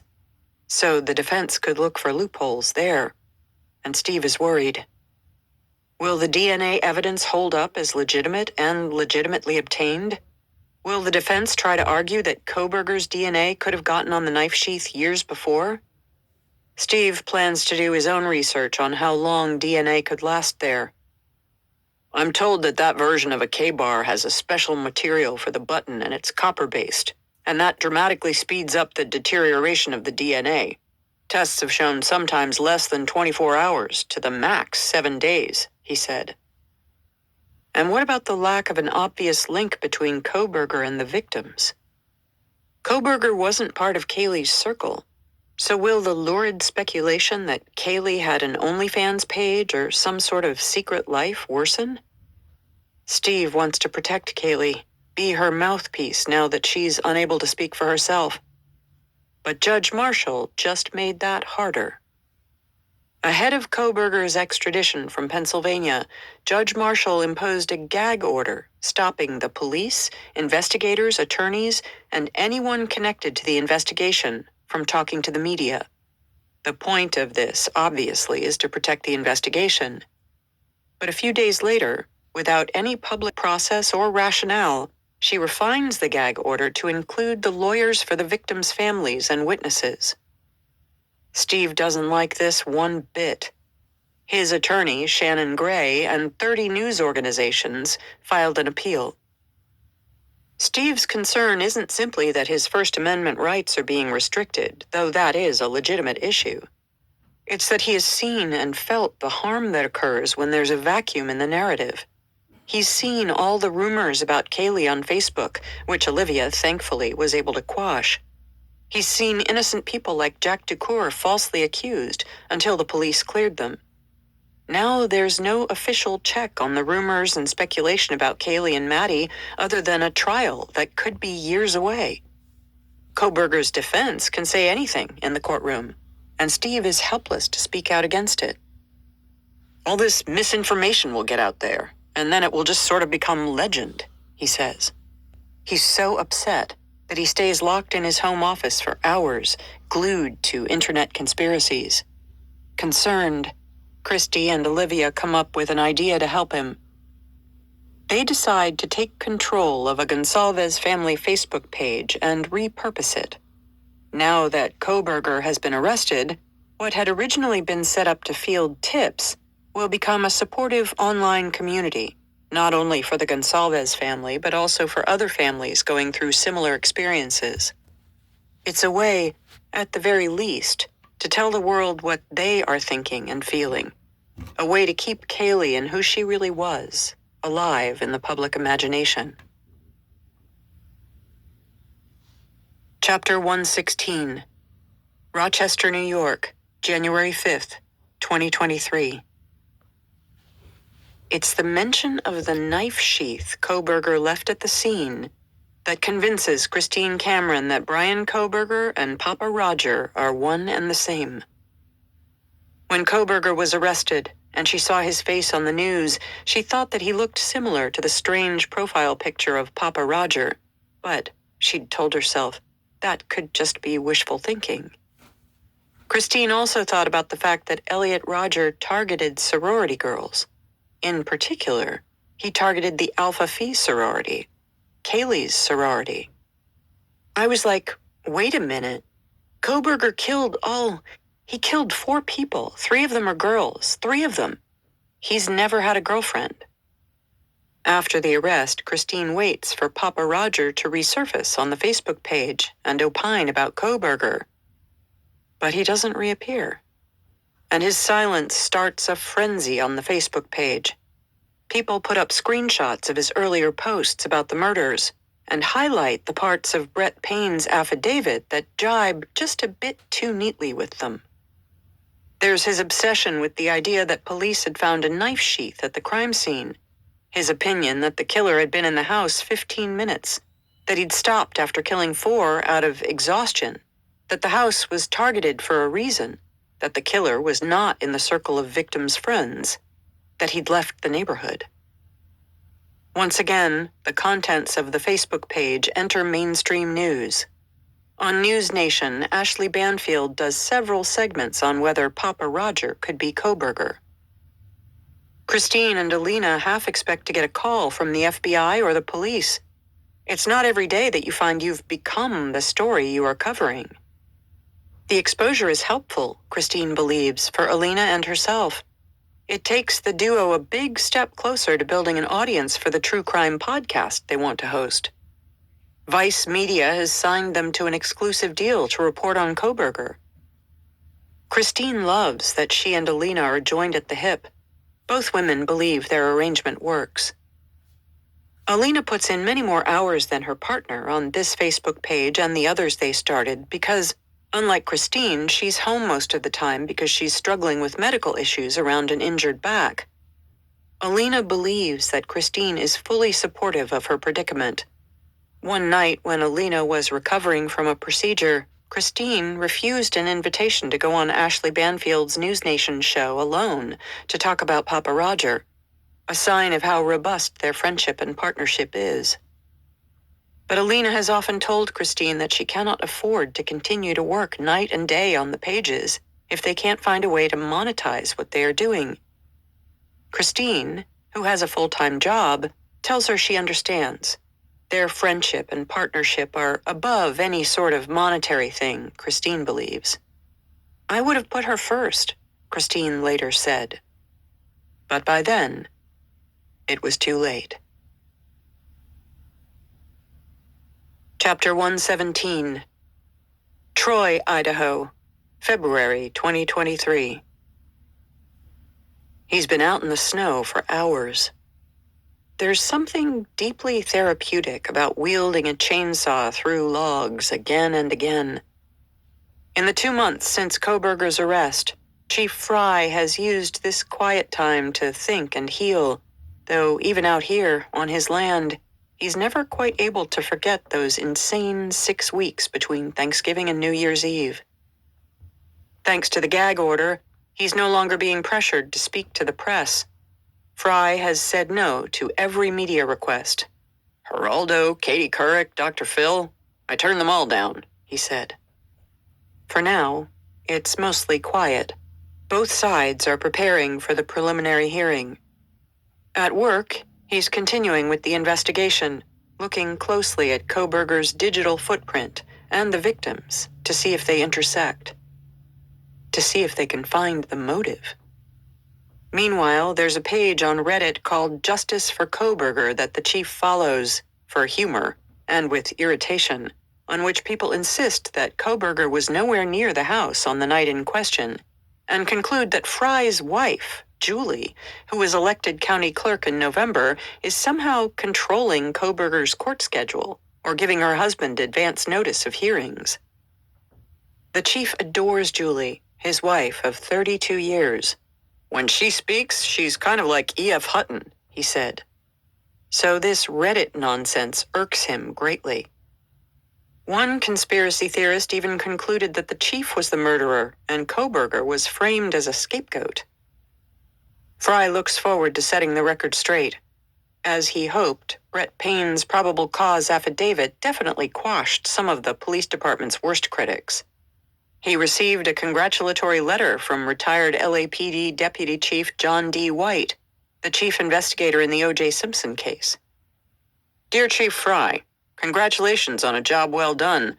I told my wife after your first press conference, this chief knows what he's doing. Your handling of the media investigation was a textbook example of how to handle big media cases. And the guy who had emailed him that this would be the next John Benet Ramsey case turned around and congratulated him as well. You might have got the right guy, he wrote. After all their back and forth, Fry was curious about this critic. Tell me about yourself, Fry replied. He learned the guy was 70, had been in the oil business in South Dakota before he retired and moved to Florida, and had 3 kids. It never ceases to astonish the chief how, when you cut through all the crap, people have more in common with each other than they think. Even Pastor Doug Wilson came to sit in his office recently. The cops had lost their legal battle with Christ Church over the psalm-singing arrests, and Christ Church was now suing the city for wrongful arrests and the selective prosecution of Wilson's grandson. But the pastor was extending an olive branch because he'd heard that Fry received death threats from Christ Church congregants over the episode. Fry told him that yes, he'd received death threats, but not from Wilson's congregants, some of whom were police officers. I don't care who people are. We get paid and we take an oath to serve all people, he told Wilson. Fry wishes that Steve Gonsalves felt able to trust his department more. The chief hates to feel at odds with the family of a murder victim.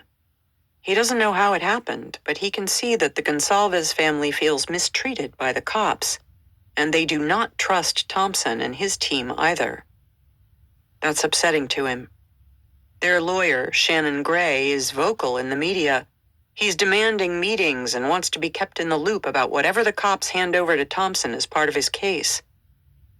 This is often a problem in murder cases. Victims' families think they are owed information, and by law they do have some rights. But to protect the investigation, they can't be told everything. It's not a perfect system. The chief knows that. And he's upset that the Gonsalves family has articulated how upset they are to feel left out. Fry wants to see this case through. But the clock is ticking. He's 54 years old.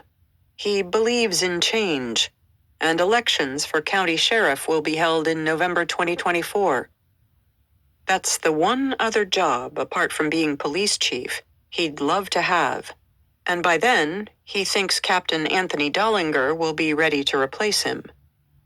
Fry needs to think about the future. So he's taking a moment for himself, out here in the woods, while he can. He's learned the hard way. You never know what's around the corner.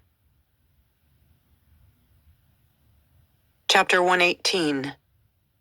Moscow, Idaho, February 2023.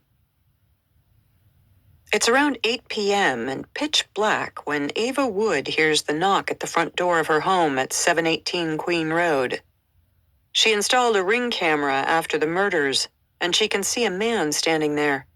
He's dressed in a Moscow PD uniform, but since last November, she doesn't trust anything or anyone.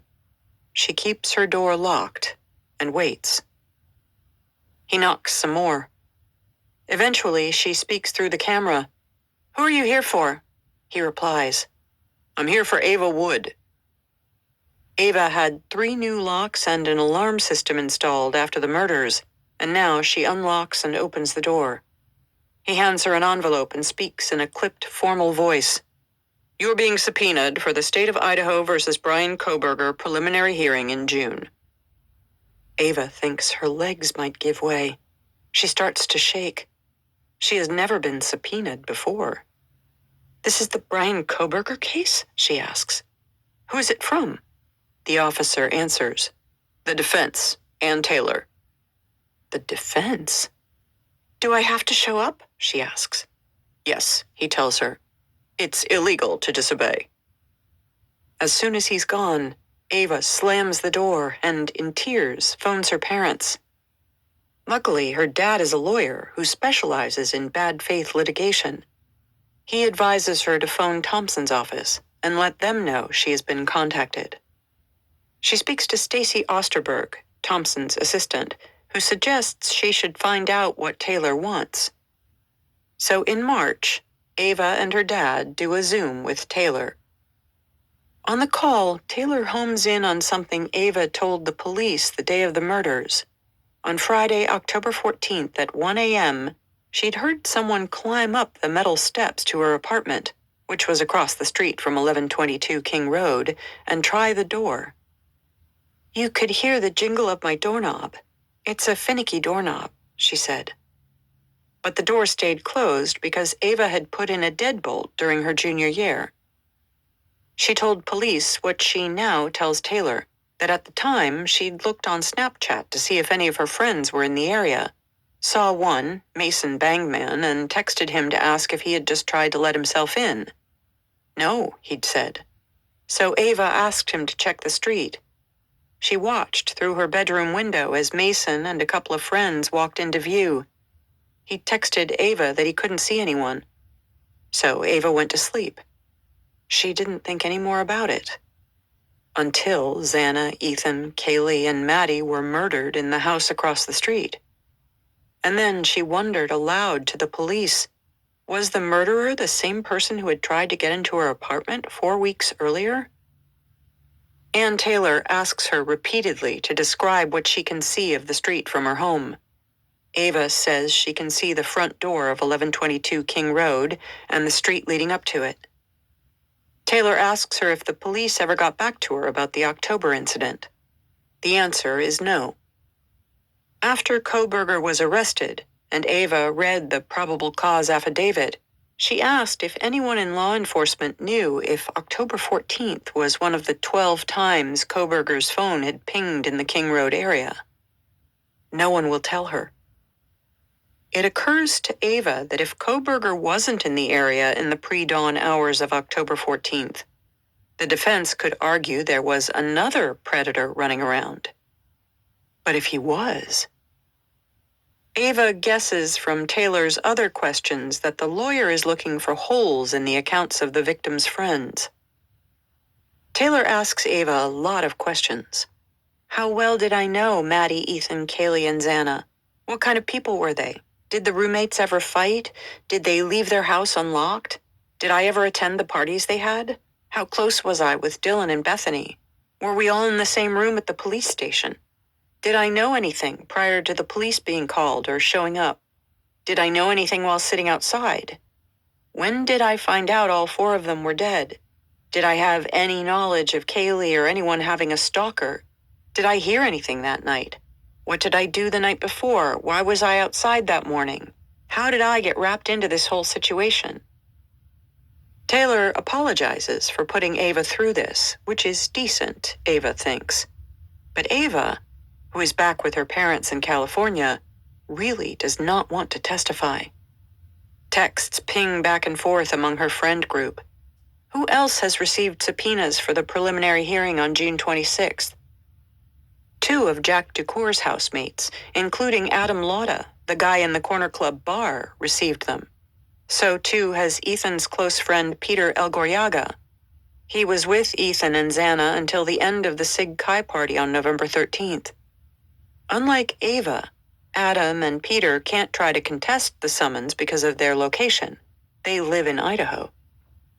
In April, court filings show that Bethany was subpoenaed by Taylor. But because Bethany lives in Nevada, it's been agreed she can be interviewed there instead. How is that fair? Ava, the California resident, wonders. She writes to Taylor's office asking if they will at least pay for her travel and accommodation. They will. When she attends graduation in Moscow in mid-May, she keeps thinking that her next trip to Idaho is going to feel a lot more stressful. She's back home in California a few days later when she hears the news. She doesn't need to return to Moscow for a preliminary hearing because there won't be one. Brian Kohberger has been indicted for the murders by a grand jury Bill Thompson convened in Moscow, in secret. All the better for the prosecution, which won't have to show its hand and reveal its witnesses to the defense ahead of a trial. Chapter 119. Moscow, Idaho, May 11th, 2023. Emily Allant is already in town for graduation when she gets the email summons from Bill Thompson. He's convened a grand jury and she needs to testify. No one can know. She needs to get to the Idaho County Courthouse on Sunday evening, when Thompson's team will prepare her for what to expect at the real thing on Monday morning. Hunter Johnson received the same summons. The only people they tell are their moms, Karen and Jessica, who are with them for graduation. Emily has an immediate problem. She has nothing to wear other than her graduation dress. So Jessica, Hunter's mother, takes her to Target, where she purchases a respectable pair of pants. It's hard, if not impossible, to relax through graduation events, knowing what lies ahead. As she walks into the courthouse on Sunday evening, Emily glances at a big steel door to the jail. She shudders. Koberger is down there. She tries to push him from her mind. She and Hunter are separated for their practice sessions. Emily's interlocutor is Ashley Jennings. Emily is nervous answering the questions. There are times when she screws up and starts over. The next morning, she and Hunter find that it's not as easy as they'd hoped to slip away from their friends who are pre-gaming. "We've got breakfast plans with our families," they lie. "Oh, so do a breakfast shot first," is the reply. That puts Emily on the spot, but nothing is going to induce her to drink. Too much is at stake. She and Hunter are driving 5 minutes from the courthouse when a member of Thompson's team texts them an alert. "There's media outside. Use the side door." When Emily does find herself in front of a jury, she is grateful for the preparation. It's intimidating, but she can do it. They ask the exact same questions she's just rehearsed, and she answers them smoothly. "Tell us about the events of November 13th.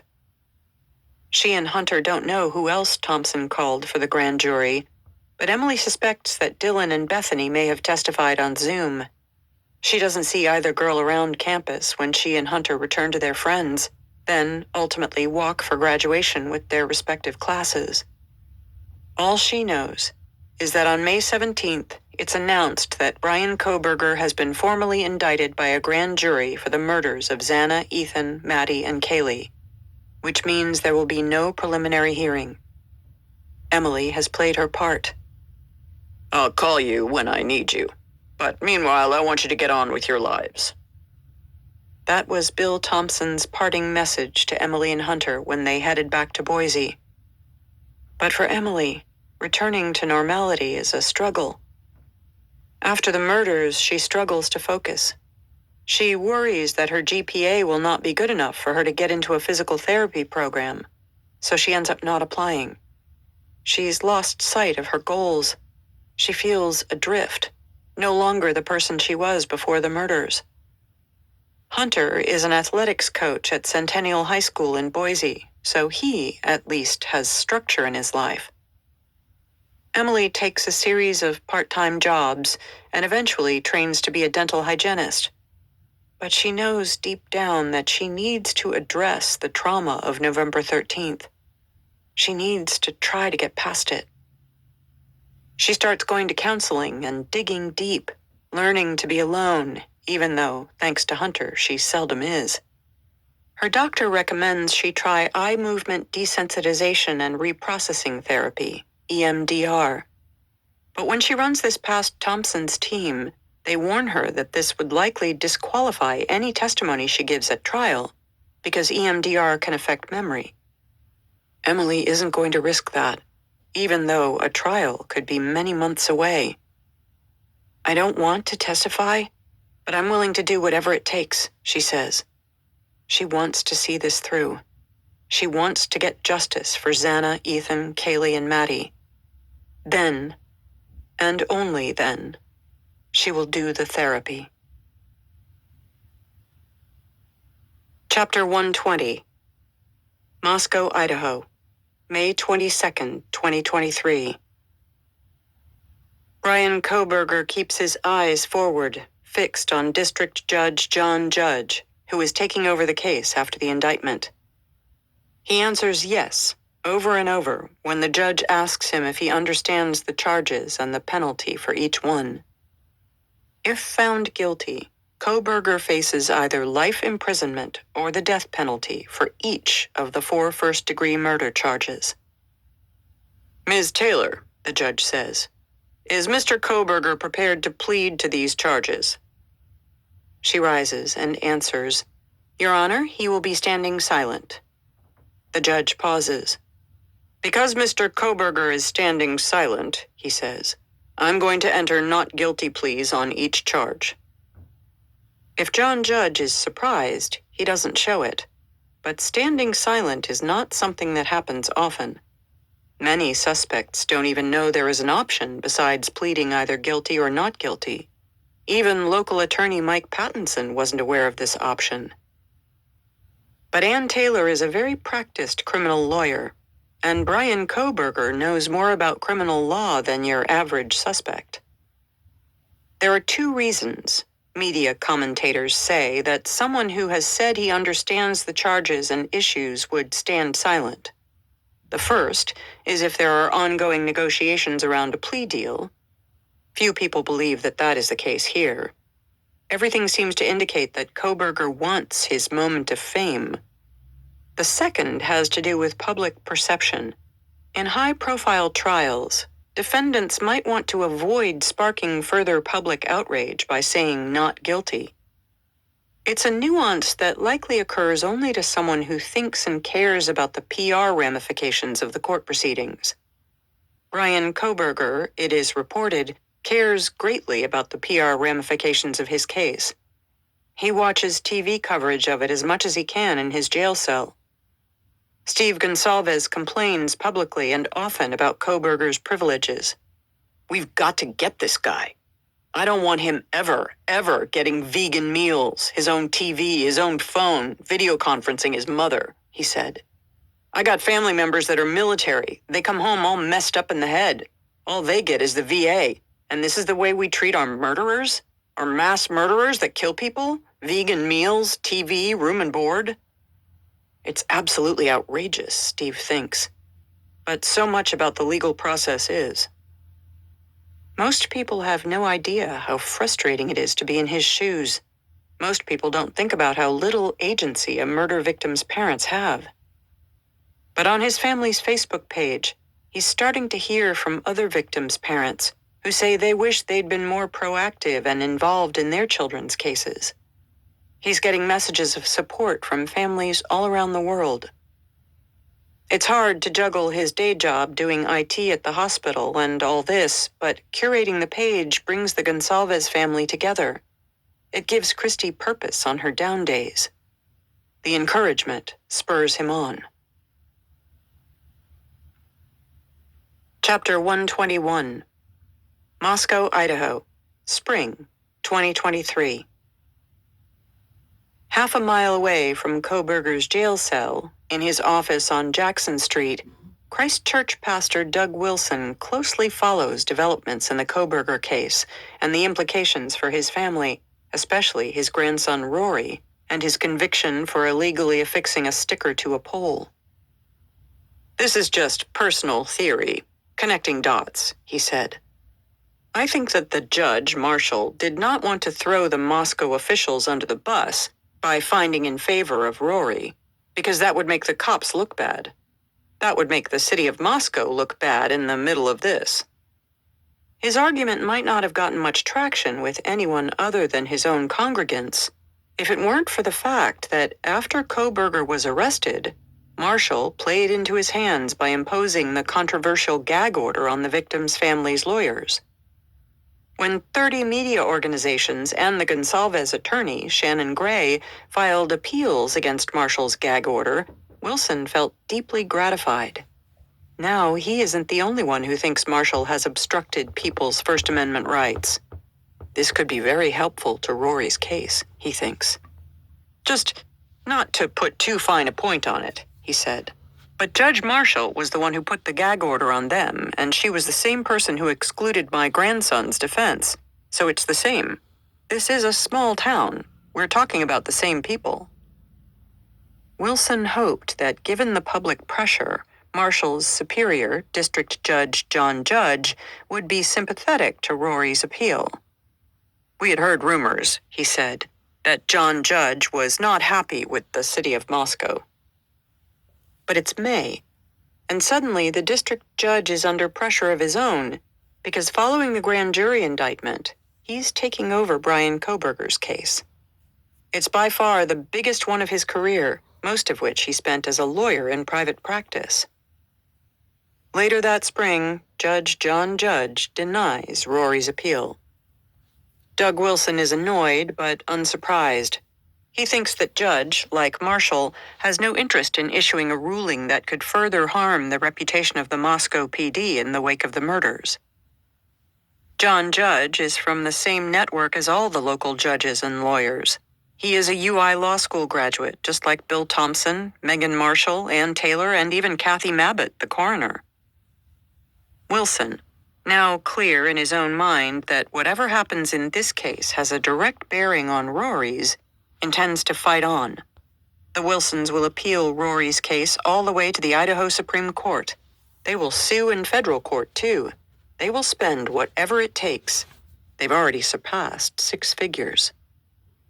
If Kohberger is acquitted, let's say, and let's say he's acquitted because of a botched handling of evidence, then our allegation that the cops botched this case is the second verse, Wilson said. But he added, if it comes out that he was caught and he's convicted because of sterling police work, and we all would applaud it, including us, we would applaud it, then our allegation that the cops were Keystone cops mishandling all of this becomes more of an uphill climb. It is obviously related, either way you go. So whatever happens, Wilson will be watching very closely. The way he sees it, the fate of his grandson, and to some degree his church, hang in the balance. Chapter 122. Moscow, Idaho, May 12th, 2023. It's the Friday before graduation and the eve of the 6-month anniversary of the murders. It's also a few days before the celebration of the first Maddie May Day. May 25th, Maddie's birthday, will now be an annual holiday that Maddie's aunts, Katie and Rachel, helped create. They've bought a domain name, built a website, and extended an invitation to all. Join us in continuing Maddie's mission by completing random acts of kindness. We can't wait to hear the stories that emerge as we all remember Maddie on this day and every day. Deedle, as Maddie called her paternal grandmother, Kim Cheeley, is proud of her daughters for coming up with the idea, and she's excited to go to Moscow that evening with the Laramies and her son Ben Mogan and other family members to spread the word about Maddie May Day. She's got cookies and a note about the new holiday for the Moscow police officers and the university staff. We wanted to thank the police department, she said. I feel they've done an amazing job keeping their cards close to their chest and going about their business and doing what they had to do. I know that you're not supposed to say this out loud, but I feel they have their man. When she arrives at the police station, gifts in hand, various officers come in and out of the room as she shares the cookies. Deedle is gratified. Until, that is, nearly 2 weeks later, on May 25th, Maddie's actual birthday. On that day, she reads in the Idaho Statesman that the families of Maddie Mogan and Kaylee Gonsalves have filed tort claims notices with the City of Moscow, the University of Idaho, the Idaho State Police, and possibly, it's suggested but not confirmed, WSU. The paper quotes the Gonsalves' lawyer, Shannon Gray, explaining that the families have filed, as legally required within 6 months of the original incident, to reserve their right to sue. They haven't sued yet, but they might in the future. Filing a tort claims notice is really just a safeguard, Gray tells ABC News. It's a safeguard to protect the interests of the families, the victims, and really the whole community around, because if something goes wrong or was done improperly, then someone is held accountable for that. In May, Steve phones Stacy Chapin to tell her ahead of time that he is filing the tort against the cops in University. He explains, "This is nothing against you," and he means it. It isn't even against the police in his mind. He's creating a layer of protection for Kaylee and Maddie. It isn't personal. Stacy doesn't take it personally, but she is quietly upset on behalf of the police and the university. Deedle is devastated. "It broke my heart," she later said. She is mortified as she reads on and discovers that the Gonsalves family filed theirs on May 2nd and 3rd, but the Mogan family filed on May 11th, the day before she showed up at the Moscow police station with her basket of cookies. The Mogan family designation wrongly insinuates she had a part in this. She wants to set the record straight. She would never consider suing the police or the university. "That is not us," she said. "We've been so thankful to the university, to the police department, and have been treated like royalty through this whole thing." But Kim doesn't want to alienate Karen and Scott Laramie. During Maddie's short life, Deedle had consistent, unfettered access to Maddie because Karen and Scott allowed it. Ben was also made to feel welcome in their home. Even though he still had paternal rights, things could have been a lot less easy had Karen and Scott not been so generous and welcoming. "I love Karen," she said. "We stayed really close for Maddie's sake, and Scott too. I really, really love both of them." Nervously, she phones Bill Thompson's office and asks if she is bound by the gag order. She is not. Then she calls the Statesman. She speaks to an editor and tries to explain she'd like to be separated from the Mogan family in future reporting. But she doesn't want to create a story about a fracture in the family. So when the editor asks her if there is an issue, Deedle treads carefully. "Well, going forward, could we just make clear who you're talking about? That's all." She hangs up and wishes it were all much less complicated. Maddie was such an angel of a person. Deedle has added an angel wing in her memory to the necklace Maddie ordered for her on Etsy that had both of their names. She doesn't get why the Gonsalves family seems to be making so many decisions for Maddie's family. She's puzzled about why Maddie's ashes are on their mantelpiece alongside Kaylee's. But she also knows that it's what Karen wants. Deedle thinks, if that's the case, then so be it. Karen has lost her only child, and poor Karen had also lost her mother in a car accident when she herself was barely an adult. So whatever Karen wants, Deedle will roll with it. Chapter 123. Moscow, Idaho, August 1st, 2023. It's over 100 degrees when Jim and Stacy Chapin arrive on the UI campus. They are there to drop off Maisie and Hunter for the start of the fall semester. But what they haven't told their children, because they don't want to upset them, is that after they've settled them in, they have another stop to make. Opposite the Kibbe Dome in a nondescript building that has no AC and no electricity is everything Ethan left behind at 1122 King Road. Jim is reluctant to go, but Stacy insists. "Damn it, I'm going to get my kids' stuff." Dean Blaine Eccles has thought long and hard about how to make the hideous experience as easy as possible for all the parents. He's got bottled water and nitrile gloves on hand. He and a team have staged and divided the campus building to mirror the rooms of the King Road house. "We had old desks and we brought in tables and staged it kind of like a garage sale," Eccles said. "We didn't want them to have to worry about opening boxes and being surprised." Eccles has deliberately made sure that the families all come on separate days, and he has security in place just in case. The Chapins walk through a room labeled kitchen to see if there's anything of Ethan's in there.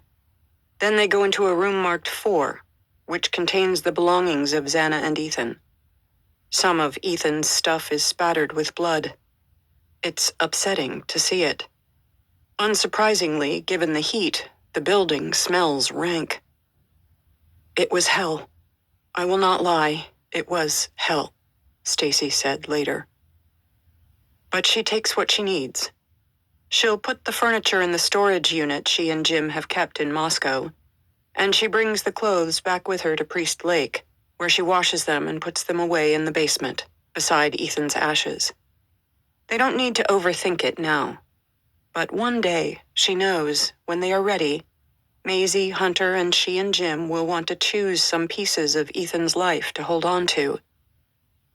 Going through Ethan's stuff is only one part of today's bittersweet experience.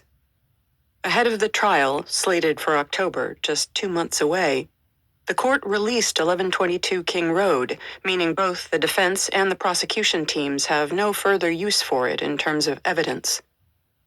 Soon after the murders, the owner gave the house to the university, leaving it up to UI to decide its fate. In February, the school announced the house would be torn down. The Chapins are fervently in favor of the house being demolished as soon as possible. Hunter can see it from his bedroom window at Sig Kai. So too can so many of Xana and Ethan's close friends, like Josie and Ava. Stacy and Jim believe that no one needs to dwell on the horrific events of November 13th, and the house is a horrible reminder. It needs to go, Stacy said, a position reflecting their larger, laissez-faire view of the unfolding judicial process. They don't want to spend a second thinking about Kohberger or a trial or any of the legal process beyond what they gleaned from Bill Thompson, whose staff phones regularly to update them. Over coffee in La Conner one morning in March, as they watched the sun rise and, like every day, wiped away their tears, Stacy and Jim came to the decision that it was time to look forward, not back. Why would I want to waste my time looking at him? Stacy said, referring to Kohberger. She has, for now at least, no intention of showing up at any of the hearings or in the future at his trial. Nothing is bringing Ethan back. Out of devastation, the Chapins want to create something positive. To Stacy, that's The Boy Who Wore Blue, a children's book she wrote about Ethan with illustrations by Lana Lee. In June, she and Jim travel to New York, and she appears on the Today Show.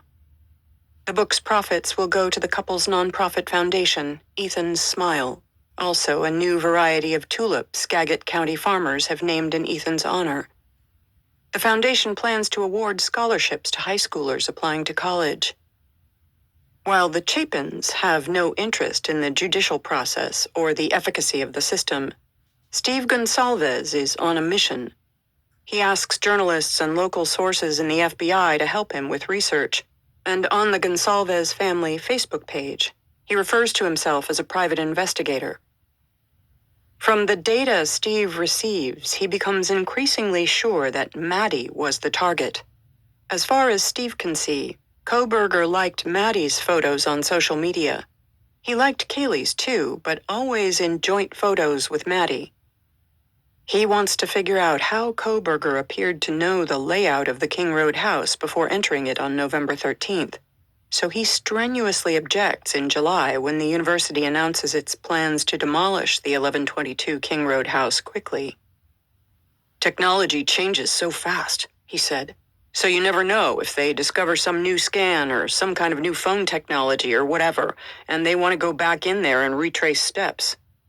He has a point. Months down the road, there will be back and forth between prosecutors and Kohberger's defense debating the accuracy of the model of the house to be used at trial.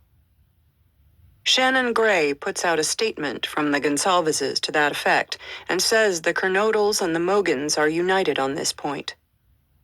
Dean Eccles understands their frustration over the house, but his hands are tied. University administrators are worried that the house is not safe. Investigators tore out pieces of walls and floors, and there are wires hanging out. And it's costing the school around $600 a day to pay for security. It's a liability. Because of the Gonsalves family's public opposition to the demolition, Eccles is concerned that there might be some sort of disruption when they arrive on campus to pick up Kaylee's belongings in August. I absolutely worried that Shannon Gray was going to get media there and try to make this a big deal, Eccles said later. But the Gonsalves family comes quietly, without Gray, and without drama. They take their time looking through Kaylee's things. Eccles feels for them. I felt I had a really good relationship with them for the most part, he said. In person, he senses they are just decent people trying to grieve the loss of their daughter and advocate for her in the best way they know how. By the end of August, all 4 victims' families have gone through the stuff. The Kernodles do it remotely. Steve Gonsalves is bracing for the worst, but out of the blue, the university announces that the demolition is postponed. This is not entirely due to the pressure from the Gonsalves family. It's because of something that will come to frustrate Steve even more than the planned demolition of 1122 King Road. It's because the trial date has been changed. Chapter 124. Moscow, Idaho, August 18th, 2023. Koberger is clean-shaven, hair neatly trimmed, and dressed in a white shirt, striped tie, and gray jacket. He enters the courtroom through the side door and takes his seat at the defendant's table, where he and Ann Taylor appear to chat easily. Too easily. Almost as if they are discussing the weather. Sitting in the gallery, Christy stares at him. She wants him to look at her, make eye contact. Her sister, Tammy Butts, really wants him to look over. Tammy is wearing a black t-shirt on which is emblazoned in yellow and white lettering, #Justice for Kaylee, Idaho House Bill 186, shots fired. A few months earlier, the Idaho House of Representatives passed a law that would effectively bring back the firing squad as a means of execution if state officials were unable to obtain the chemicals needed to carry out a lethal injection. Tammy's t-shirt, a photograph of her wearing it is later posted to the Gonsalves family Facebook page, with the caption, "Damn, it feels good to be a gangster," is a reminder that Bill Thompson has put the death penalty on the table. If Koberger sees the t-shirt, or the family, he doesn't react. Even when the defense's first expert witness in this hearing talks about the science of investigative genetic genealogy, Koberger's expression stays fixed. His attorneys will later argue in court papers that this is due to his autism spectrum disorder diagnosis, and they will claim it could hurt a jury's perception of him. The media's pool camera keeps zooming in on him as if seeking something, anything, but it gets nothing. In a preview of what may come at trial, depending on what the judge allows in, Taylor steers the focus to the DNA found on the knife sheath. She wants the state to hand over to her the precise IgG methodology that was used to construct Koberger's family tree, discovery that the state's lawyers say they don't have. And even if they did, they argue the issue is moot because they have Koberger's DNA from a cheek swab, and it's an exact match for the DNA on the knife sheath. The IgG lab work simply gave them a lead. Judge John C. Judge says he'll allow Taylor to pursue this avenue even though it's on the edge. He expresses his desire to be particularly cautious because this is a death penalty case. And if I deny the presentations that one or the other side believe have some bearing on the case, it's probably more wise for me to allow it. Judge adds, it's especially important in a case like this to have a record for appeal.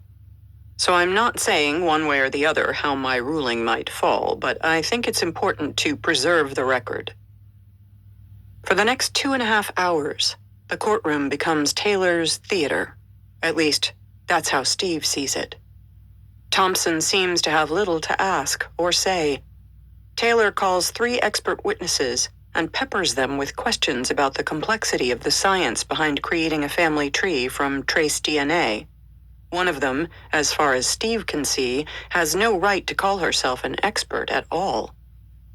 "How are you allowing her to become an expert on the stand and not even cross-examine her?" he complains privately afterward. The experts discuss the room for error and also the issue of whether online genetic databases were accessed by law enforcement without authorization, which could lead to legal challenges down the line. When you look at the two lawyers battling, it almost doesn't seem like a fair fight. Thompson is retirement age and looks it. Taylor is in her late 50s, young-looking, blonde. She's quick on her feet, and she's aggressive. She asks the judge, for instance, to toss out the indictment based on numerous far-fetched sounding irregularities surrounding the grand jury process.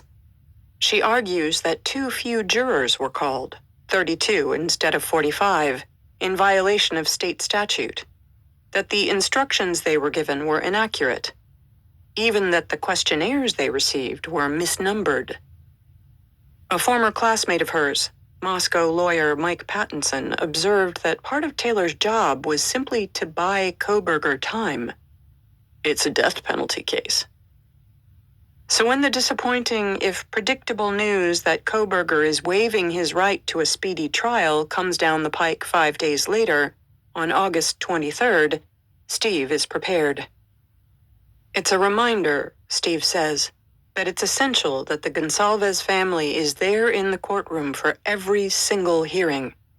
He has so little control over the course of justice that his presence in that room, staring at the defendant, feels like the only powerful thing he can do. It's the only time he truly feels he's doing anything proactive for Kaylee and Maddie. Chapter 125. LaConner, Washington, November 13th, 2023. It's the 1-year anniversary of the death of their beloved child. Jim, Stacy, Hunter, and Maisie Chapin, dressed in black tie, are welcoming their guests.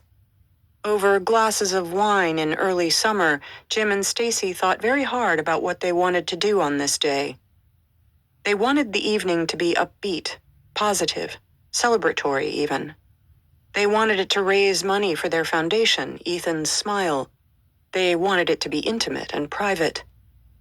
There are more media requests flooding in than ever, partly because of the anniversary, but also because Stacy's insistence on keeping the focus of Ethan's story away from the lurid end is becoming a focus in itself.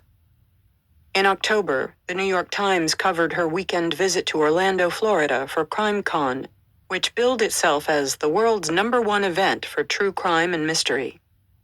Stacy had gone to the convention as part of a panel of victims' parents who, like her and Jim, were starting foundations as their children's legacies.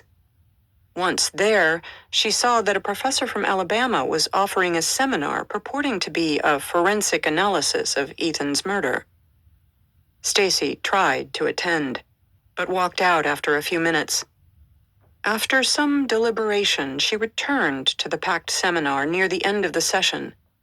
She stood up at the mic during the Q&A. "My name is Stacy Chapin, and I'm Ethan's mom," she said. The room of 3,200 people hushed, then broke into loud applause.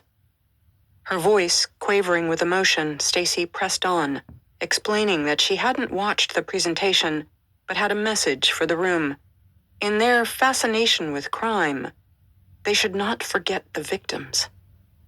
These were 4 of the greatest kids, and all of the great things that you read about them are legitimately true. Don't forget these kids. They were amazing, amazing kids in the prime of their life. The moment goes viral on Fox News. Whether she wants to do this or not, through her steady insistence that people focus on Ethan's life, not his death, Stacy Chapin is developing a brand, iconic supermom. But now, on the 1-year anniversary of Ethan's death, she and Jim want a press-free evening. They accept an offer from a friend and neighbor in LaConner, Jeff Hellam, to use his Hellam's Vineyard wine shop and bar for a party. As Stacy warms to the idea, she realizes she doesn't want just any party. If they are going to do this, they are really going to do this. The dress code is going to be black tie, She thinks hard about a guest list. Of course, Hunter and Maisie will be there. Of course, they will ask close family friends like Susie DeVries, and her cousins Kathleen and Stuart, and the PR executive who acted as their gatekeeper, and Melissa and Jeff and all the people who helped with the foundation. Dean Eccles sends 2 of his team. There are also the people who have come to be part of the Chapins' growing family because of the tragedy. One is Jasmine Kernodle, Xana's big sister, of whom Stacy feels increasingly protective. Jasmine has moved to Seattle with her boyfriend, Pat. But because Jeff is in Arizona, Stacy worries that Jasmine can feel alone at times. Stacy wants to support her. The other person Stacy invites is the Moscow police chief, James Fry. Even as she dresses for the evening in a long navy gown, Stacy isn't sure that the chief will be able to make it. After all, there's an anniversary vigil going on at the UI campus, and LaConner is a 6-hour drive from Moscow. But as everyone sips the fine wines, Chief Fry walks in quietly, his son JD beside him. During her remarks, Stacy asks the room to acknowledge him.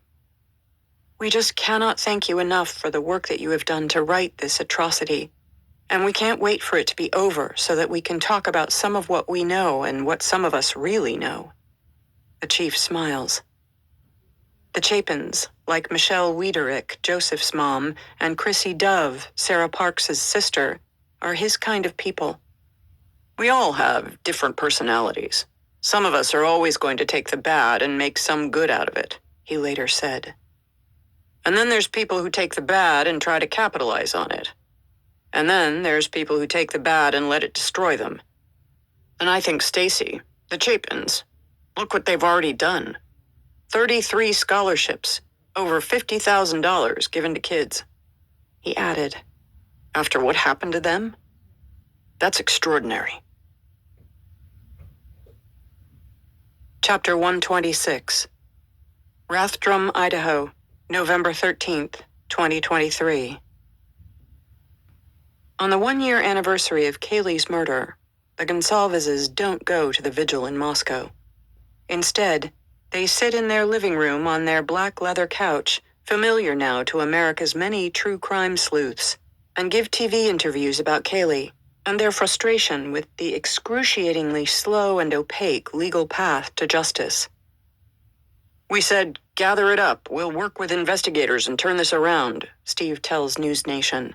He repeats how, because nobody knows her like her brother and sister, they were ahead of investigators on the grub truck video and reaching out to Kaylee and Maddie's driver.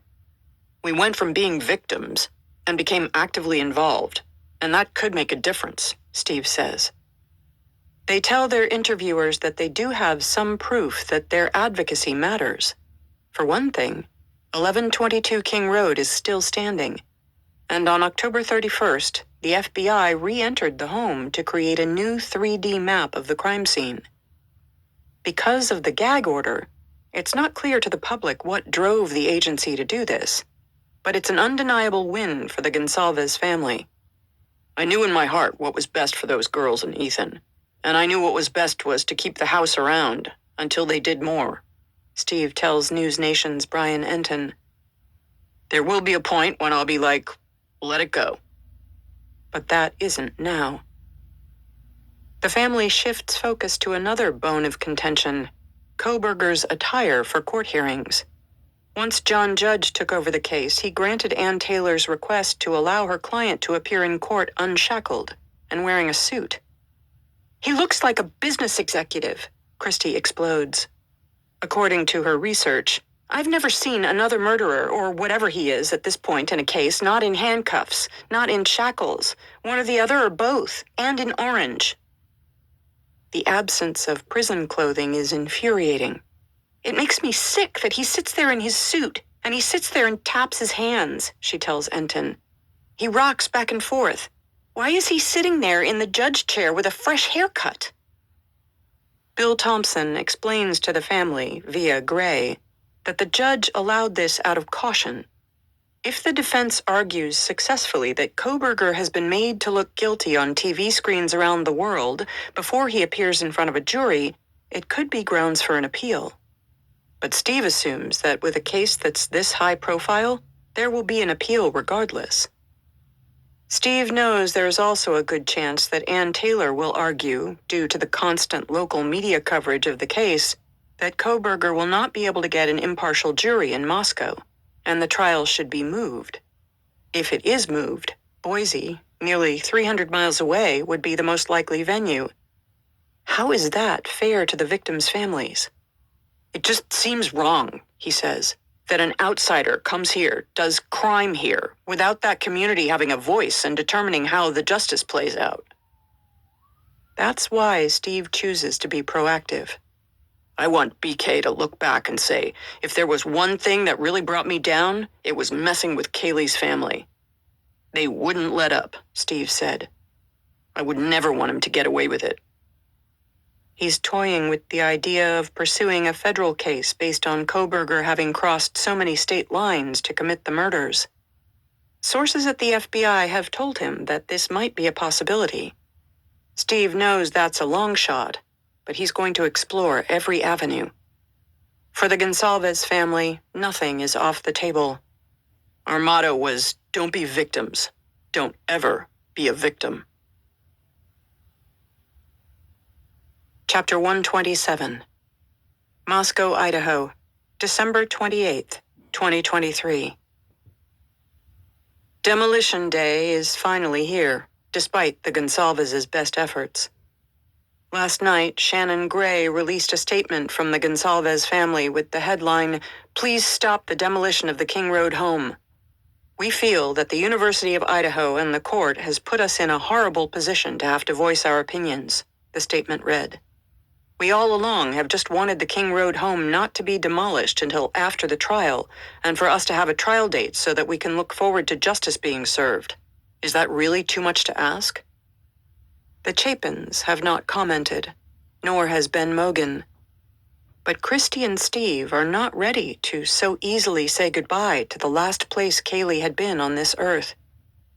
Behind the scenes, Olivia, who is back in California and due to give birth to her fourth child shortly, has been trying to get her parents to back down and let it go. This is not the hill you want to die on, she's told them. We will have other more important battles. On the other hand, Alina Smith, the co-founder of the University of Idaho Case Discussion Facebook page, goes to great effort to join the protest. She's flown in from Texas, arriving at 1122 King Road long before dawn. But she cannot get close to the house. There's police tape everywhere. They had it so blocked off over there that nobody could get through, she said. And other than the media, there's no one around, not even protesters. They put warnings out a good week or so ahead of time on these little billboards everywhere that if you think you're going to show up and protest, we're going to arrest you on the spot, she said. They scared everybody away. The demolition is scheduled for 7 a.m., but the crew starts 2 hours early. By the time the sun is up, the house is in pieces on the ground. Christine, the other co-founder of the Facebook page, is back in Rochester, New York. She is annoyed that she can't fly to Moscow to watch and take a video of the demolition with Alina, but she's got her family to deal with over the holidays. Earlier in the month, the university stated for the third time that it planned to knock the house down on December 29th, while the students were home for the holidays.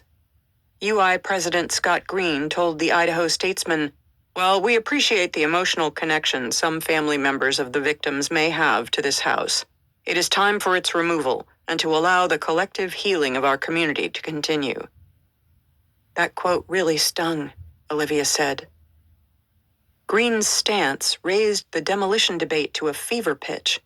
Members of the Facebook page are split, some for and some against. Sympathizers with students who are distressed by the sight of the house debate those who favor preserving the premises for potential use in a trial.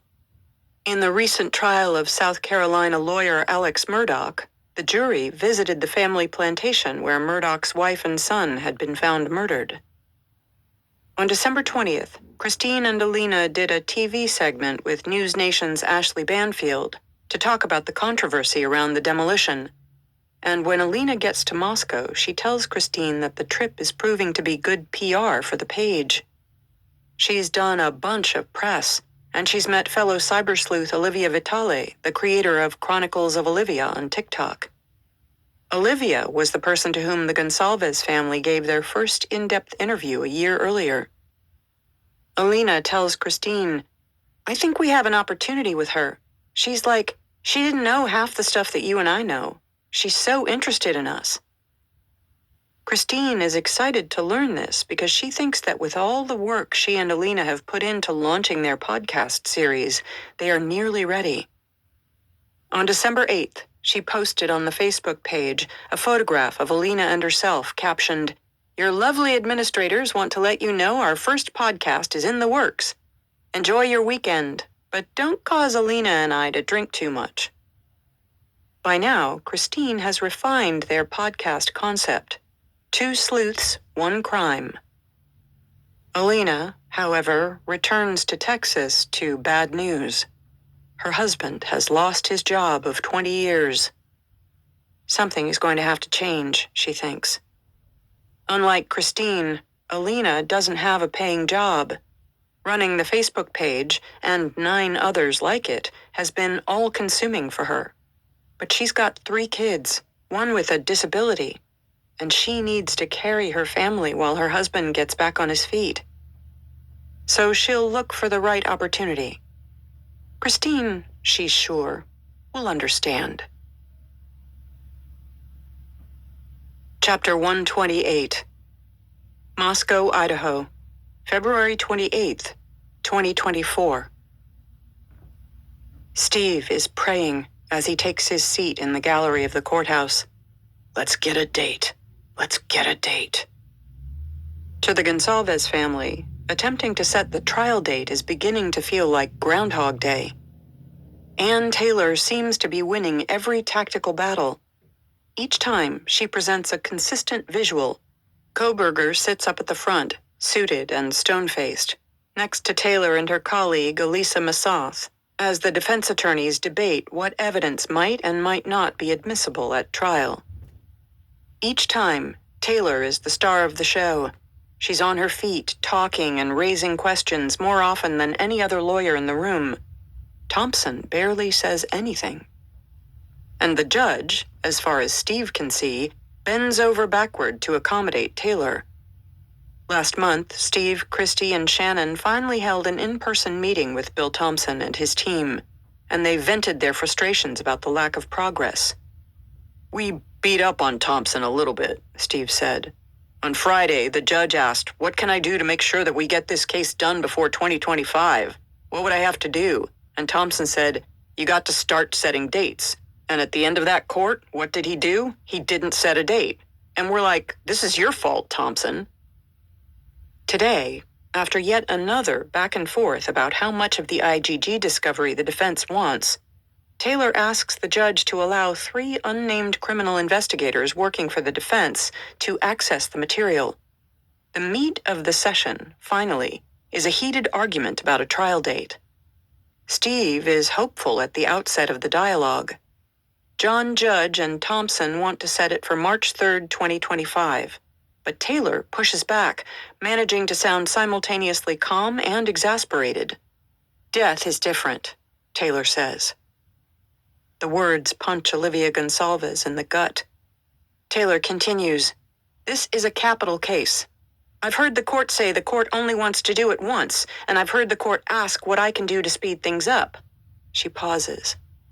"I need discovery. I need all of the discovery. When I ask for something, I need to get it rather than have to go back and ask and ask and ask again. And I'm not trying to be mean about Bill Thompson," she says, looking directly at her former boss. "I'm just not.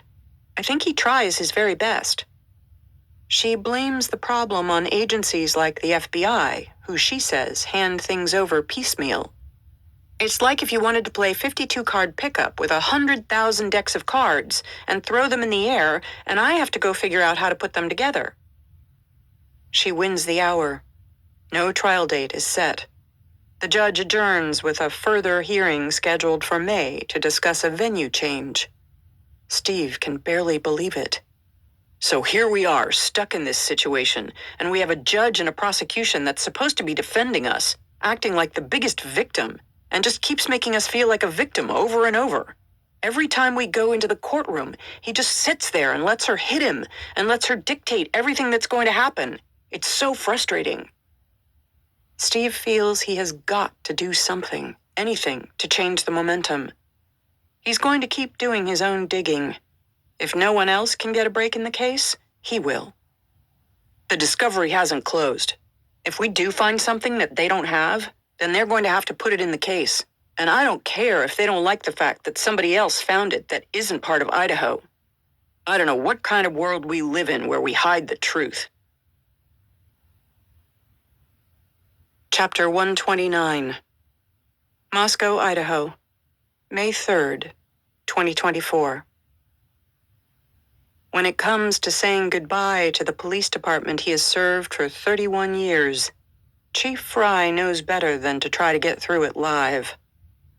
Instead, he sits near the front of the audience in the conference room of Moscow's Best Western Hotel, next to Julie and his kids, while the assembled guests watch him give the farewell speech he'd recorded on video a week earlier.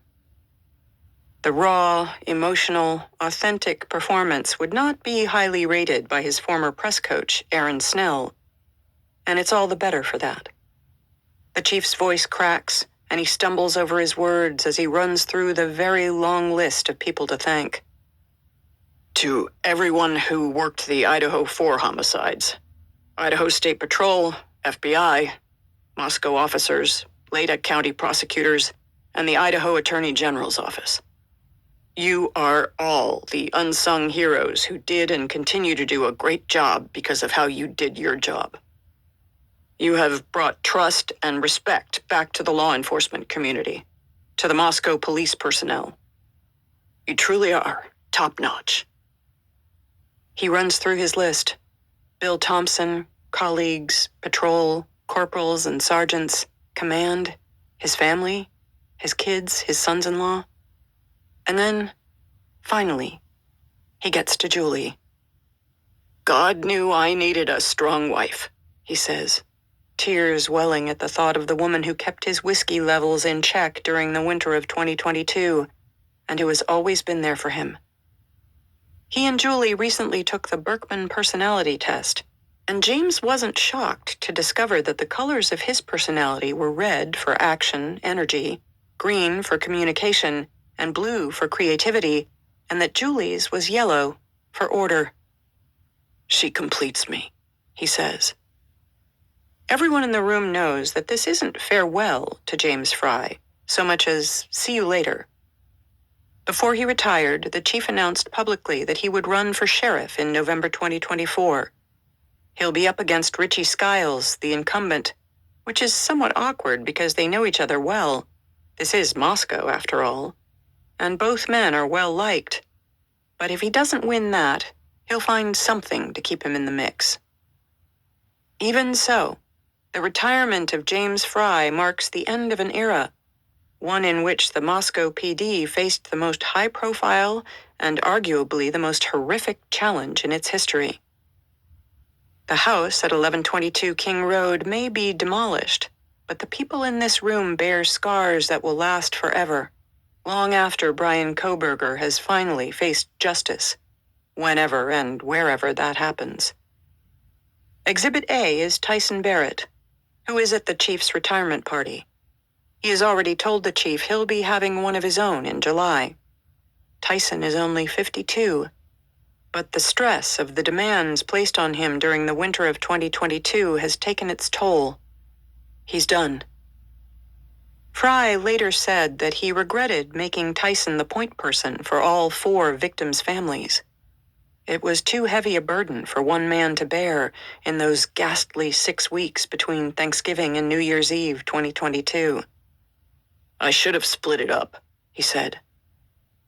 There's barely a dry eye in the room at the end of the ceremony when Anthony Dollinger hands James Fry his police radio to sign off for the last time.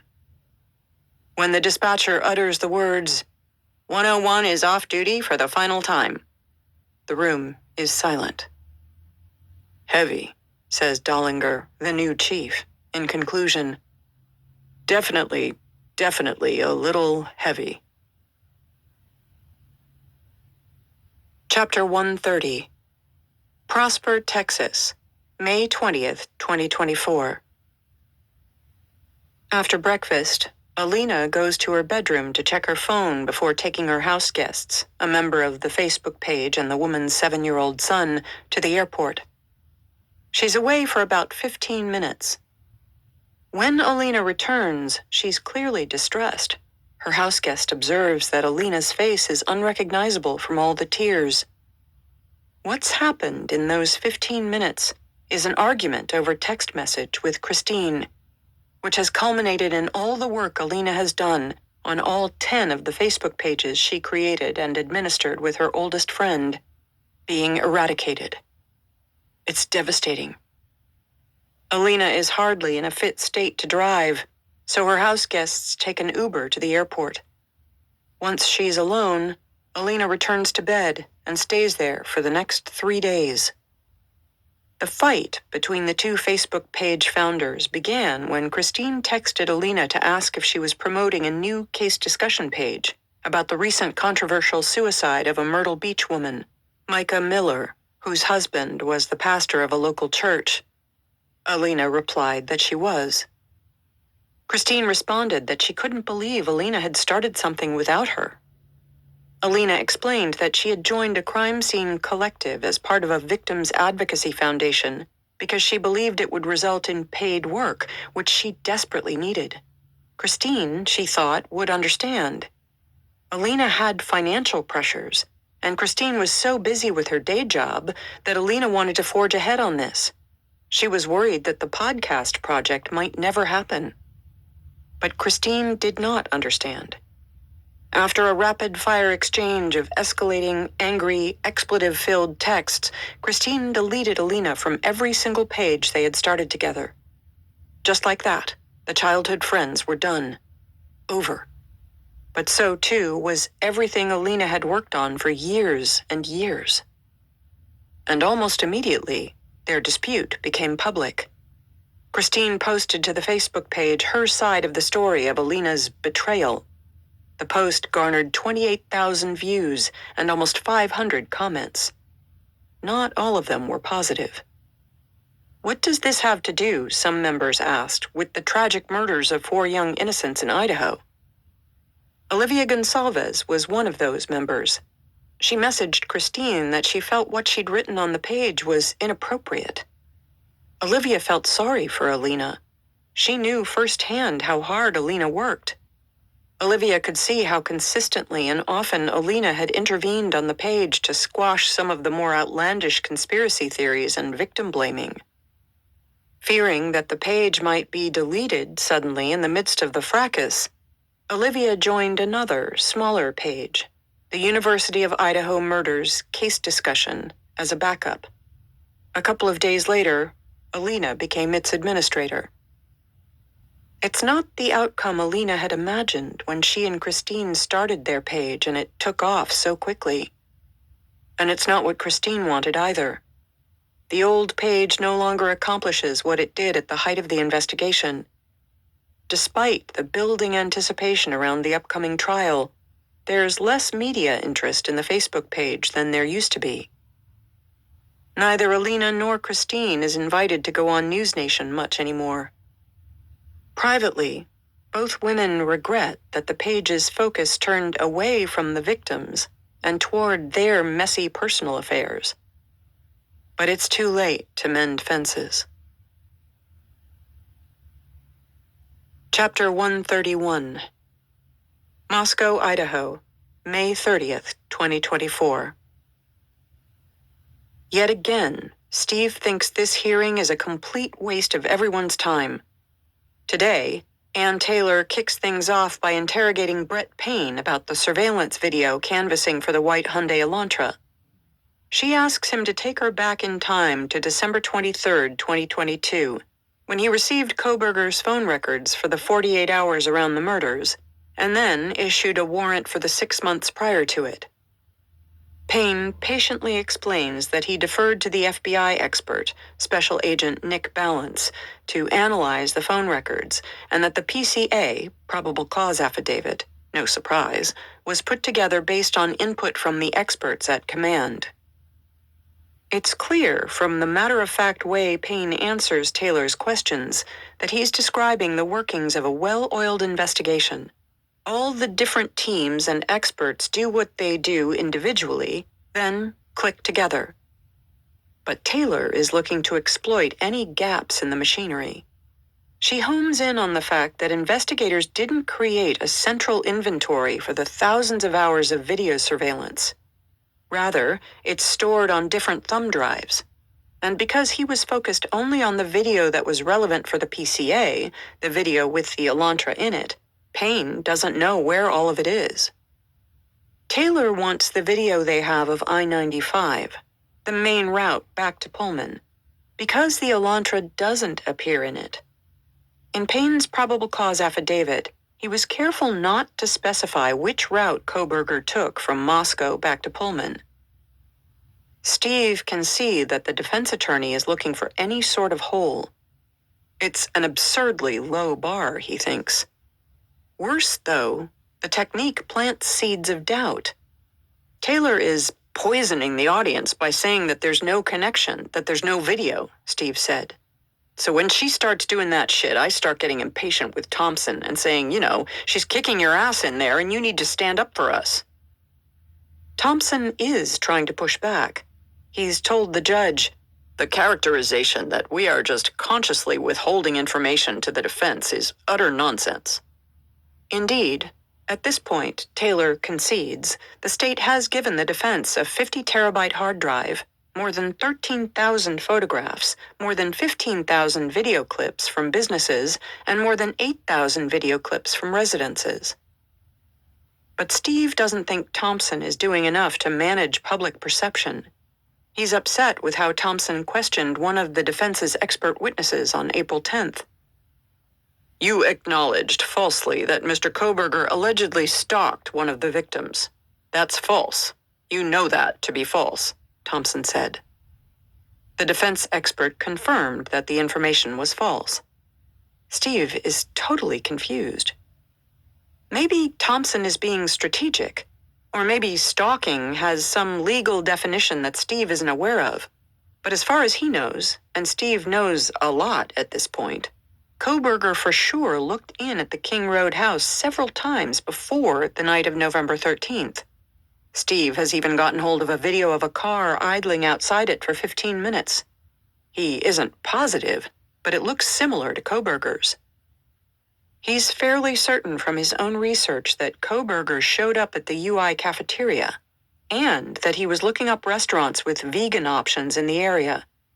There's only one, the Mad Greek, where Maddie and Xana worked. So how can Thompson say there was no stalking? Maybe there's some rule around the term stalking, Steve reasons, where you have to physically communicate. I don't know, but I do believe that these victims were selected. I think he picked them and he monitored them. He studied them. He hunted them. And every father and mother's understanding is that he stalked them. Meanwhile, in court, he's got to sit through more mind-numbingly technical testimony from Cy Ray, a cell phone geolocation data analyst, who says, essentially, there's stuff missing from the record, and the missing data, about 2 to 3% of the location data from Kohberger's phone, could be important. Steve figures he knows a heck of a lot more about cell phone data than this guy. What they should be getting into, Steve thinks, is the trial date, and Kohberger's alibi. In April, Taylor filed papers saying that Kohberger would use an alibi defense. She wrote that Kohberger was out driving in the early morning hours of November 13th, 2022, as he often did, to hike and run and/or see the moon and stars. He drove throughout the area south of Pullman, Washington, west of Moscow, Idaho, including Wawaway Park. What kind of half-baked alibi is that? Steve said. I mean, stargazing? Give me a break. Why doesn't Thompson try to get it thrown out as evidence? Steve doesn't get it. Not least because on the night of the murders, he's discovered there was very little visibility. The hearing ends with the state getting nowhere as far as he can see. The afternoon session, to talk further about the IGG, is closed. Steve hears through the grapevine that during the closed sessions, the judge reams out Taylor. He would have liked to see that. For the moment, he and Christie use the only leverage they have, the media. They issue a statement. Wasn't this hearing supposed to address a motion to compel discovery? How did it evolve into an attack on the probable cause affidavit, the prosecution's witnesses, training records, and their evidence-gathering techniques? The court needs to take control of the case and the attorneys involved. As long as the court continues to entertain anything and everything at every hearing, the delay will never end. Chapter 132. Priest Lake, Idaho, June 2024. It's a beautiful day when Stacy Chapin gets the call from Bill Thompson's office. Next week, there's a hearing at which, finally, the judge will set a trial date. It will likely be summer 2025. Thompson would like for it to happen when there are no students around. He's pointed out to the judge that the high school is opposite the courthouse. The news is something of a relief to Stacy, the first hint that maybe some sort of end could be in sight. Although by now, she knows better than to count her chickens. You have to be in for the long haul, a prosecutor friend of theirs told her. You have to let the defense put up everything. And Stacy has been warned that it's possible the trial will not happen in Moscow, despite the best efforts of the prosecutors. The defense will continue arguing that the community is too small and too prejudiced to provide Kohberger with an impartial jury. But where will they go when the trial takes place? Stacy starts to wonder. Will they stay at Priest Lake? Part of her wants to leave the country for 3 months. She knows that the press coverage will be intense, and that means reliving the horrors of November 13th. But after months of agonizing, she, Jim, Maisie, and Hunter decide they do want to be there to represent Ethan, especially at the opening, when the jury first convenes. They also want to be in the courtroom to support Hunter Johnson and Emily and all of Ethan's and Xana's other friends who will likely have to testify. It will be a necessary but sorry interruption from the new normal that's finally emerging. Both Chapin kids are now so busy during the semester that their parents no longer feel they need to visit Moscow every other weekend. Hunter and Maisie are set to graduate in May 2025. This summer, Jim is training Hunter to work with him in the machinery construction business. And Hunter also got his EMT certification. Maisie has been working as a server at Hills Resort. After college, she's considering either training as a professional chef or studying nursing. Public speaking, Stacy is finding, is a positive thing for her to do, provided it's in an appropriate forum that focuses not on the salacious aspects of the murders, but on the family values that are Stacy's strong suit. She loves to talk about Ethan, but she's also beginning to realize that there's an appetite out there for the positivity that she and Jim are trying to create to remember him by. In April, Stacy flew to LA to record an episode of The Squeeze, the mental wellness podcast hosted by the actor Taylor Lautner, who starred in the Twilight films, and his wife, Taylor Dome. When Lautner asked her what she felt about Kohberger's trial and the path to justice, Stacy said, "One of the greatest messages I feel like that we've done in handling this situation, nothing changes the outcome. We cannot bring Ethan back. So you could spend a lot of time there, or you can just realize that and figure out how to move forward." And the Chapins are moving forward. They like to walk around the lake and sit on the wooden bench engraved with their late son's name. Ethan would be very proud, Stacy often says to Jim, when they look out at the water and his beloved volleyball court at Hills Resort. They like to come to this bench and sip mimosas as they watch the sun sink behind the mountains. Even better is when Hunter and Maisie are around on weekends. The entire family can all look at the lake and talk about Ethan in what was probably his favorite spot in the world. They can find peace, even. The funny thing is, Ethan would be like, well, of course my parents knocked it out of the park. That's just how we roll as a family, Stacy says to her husband, who nods in agreement. We had a motto, go big or go home. And that's what we've done.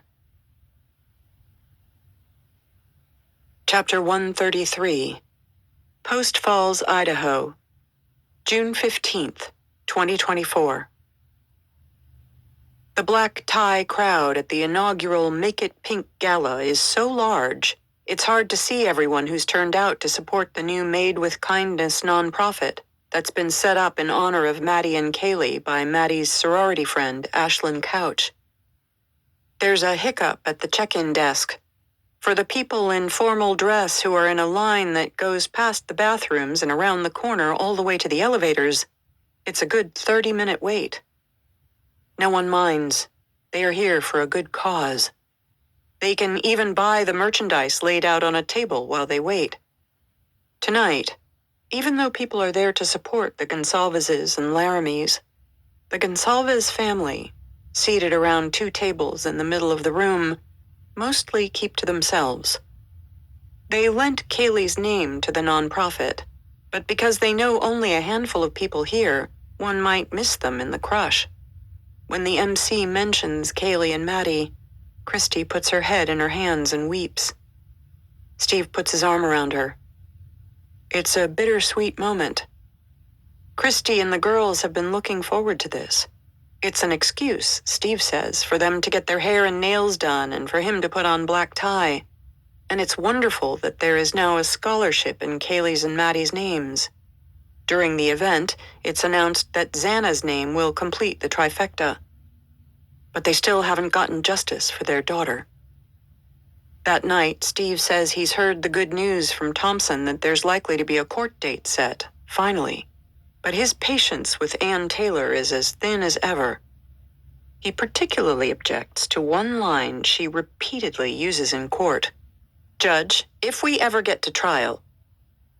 If she doesn't want to get to trial, Steve says, well, Bill Thompson needs to press the judge and find a defense attorney who does want to. Steve is still pursuing his parallel investigation. He's seeking the answers to 1,000,000 questions about Koberger's connection to the King Road house. For instance, he says, he'd like to know more about what Dylan saw that night. He feels certain he doesn't know everything about what she witnessed. Someone told him that she hid in a closet. Maybe she phoned someone? He's heard there's evidence on her phone that's important. Steve is still pissed that 1122 King Road was demolished by the university when, as he puts it, 75% of the parents were against it. When the time is right, he'll be ready to look at his options for civil cases. He's on a roll. Suddenly, Christy prods her husband. Is that Blaine Eccles? She says, shocked, looking across the room. It can't be, Steve says. Post Falls is a 90-minute drive from Moscow. Blaine Eccles didn't tell the Gonsalves or Laramie families he was coming. And yet, it is Blaine Eccles, sitting with a bunch of random strangers. I was a little curious to see how my presence would be received, the dean later said. The Gonsalves family is stunned, given the back and forth over the King Road house demolition. Christy and Olivia leap up and go say hello to him, and then they bring Eccles to their table. Steve and Eccles shake hands. Eccles tells them that the university's Healing Garden, a project he spearheaded and has overseen to commemorate the victims and help the community grieve, is nearly done. It's likely to open in August, at the start of the fall semester. Of course, he wants the family there. When Eccles leaves, readying for his 90-minute drive back to Moscow, Steve Gonsalves actually smiles. It's Father's Day weekend, and Eccles bothered to come. In spite of himself and the fights, Steve is touched. "Classy," he says. Chapter 134. Broadheadsville, Pennsylvania, summer 2024. As Connie Saba is shopping in the Rite Aid in Broadheadsville, she sees someone in the pain relief aisle who looks familiar. She stops. Is it someone she used to work with? And then she realizes it's Michael Koberger, Brian's dad. "Connie," he says, "is that you?" "How are you, Michael?" she replies. He seems very pleased to talk to someone. "My heart goes out to Marianne," Connie says. "How is she?" Michael tells her that his wife doesn't talk to anyone, even on the phone. "We lead a very quiet life," he says. "We don't go out." And even when they are home, he says they don't feel safe. "People," he tells her, "are watching our house." "What people?" "Government people," he says, leaving her slightly confused. Then he says, "You know Brian didn't do it, right, Connie?" Connie thinks. She says, "The Brian I know wouldn't do it." She wants to be supportive. It's then that Michael seems to remember that he hasn't spoken to her since Jeremy died. "We were both shocked to hear Jeremy died," he tells her. "Marianne wanted to call you, but she felt unable to." He doesn't explain why. Does Brian know Jeremy died? "Brian was away," Michael says. He doesn't say where. "We didn't tell him for months." But yes, he knows. "Brian wasn't the same after the drugs," he adds. "He wasn't the same person." Connie nods, but she thinks even on drugs, Jeremy had remained sweet and good-natured. "But Brian was framed," Michael says. Connie is startled. Framed? "Someone planted the knife sheath," he tells her. "The police didn't find it when they first went in. There were a lot of drugs in that house, a lot of people around, but they only looked at Brian. You know how he likes to drive around when he's nervous." Connie doesn't, but Michael tells her. "He always used to get in the car and drive at night when he needed to think or he had some fog. He had to get away and just think. Or when he couldn't sleep, he would just drive around." Michael adds, "Things will come out in the trial. Everyone will see."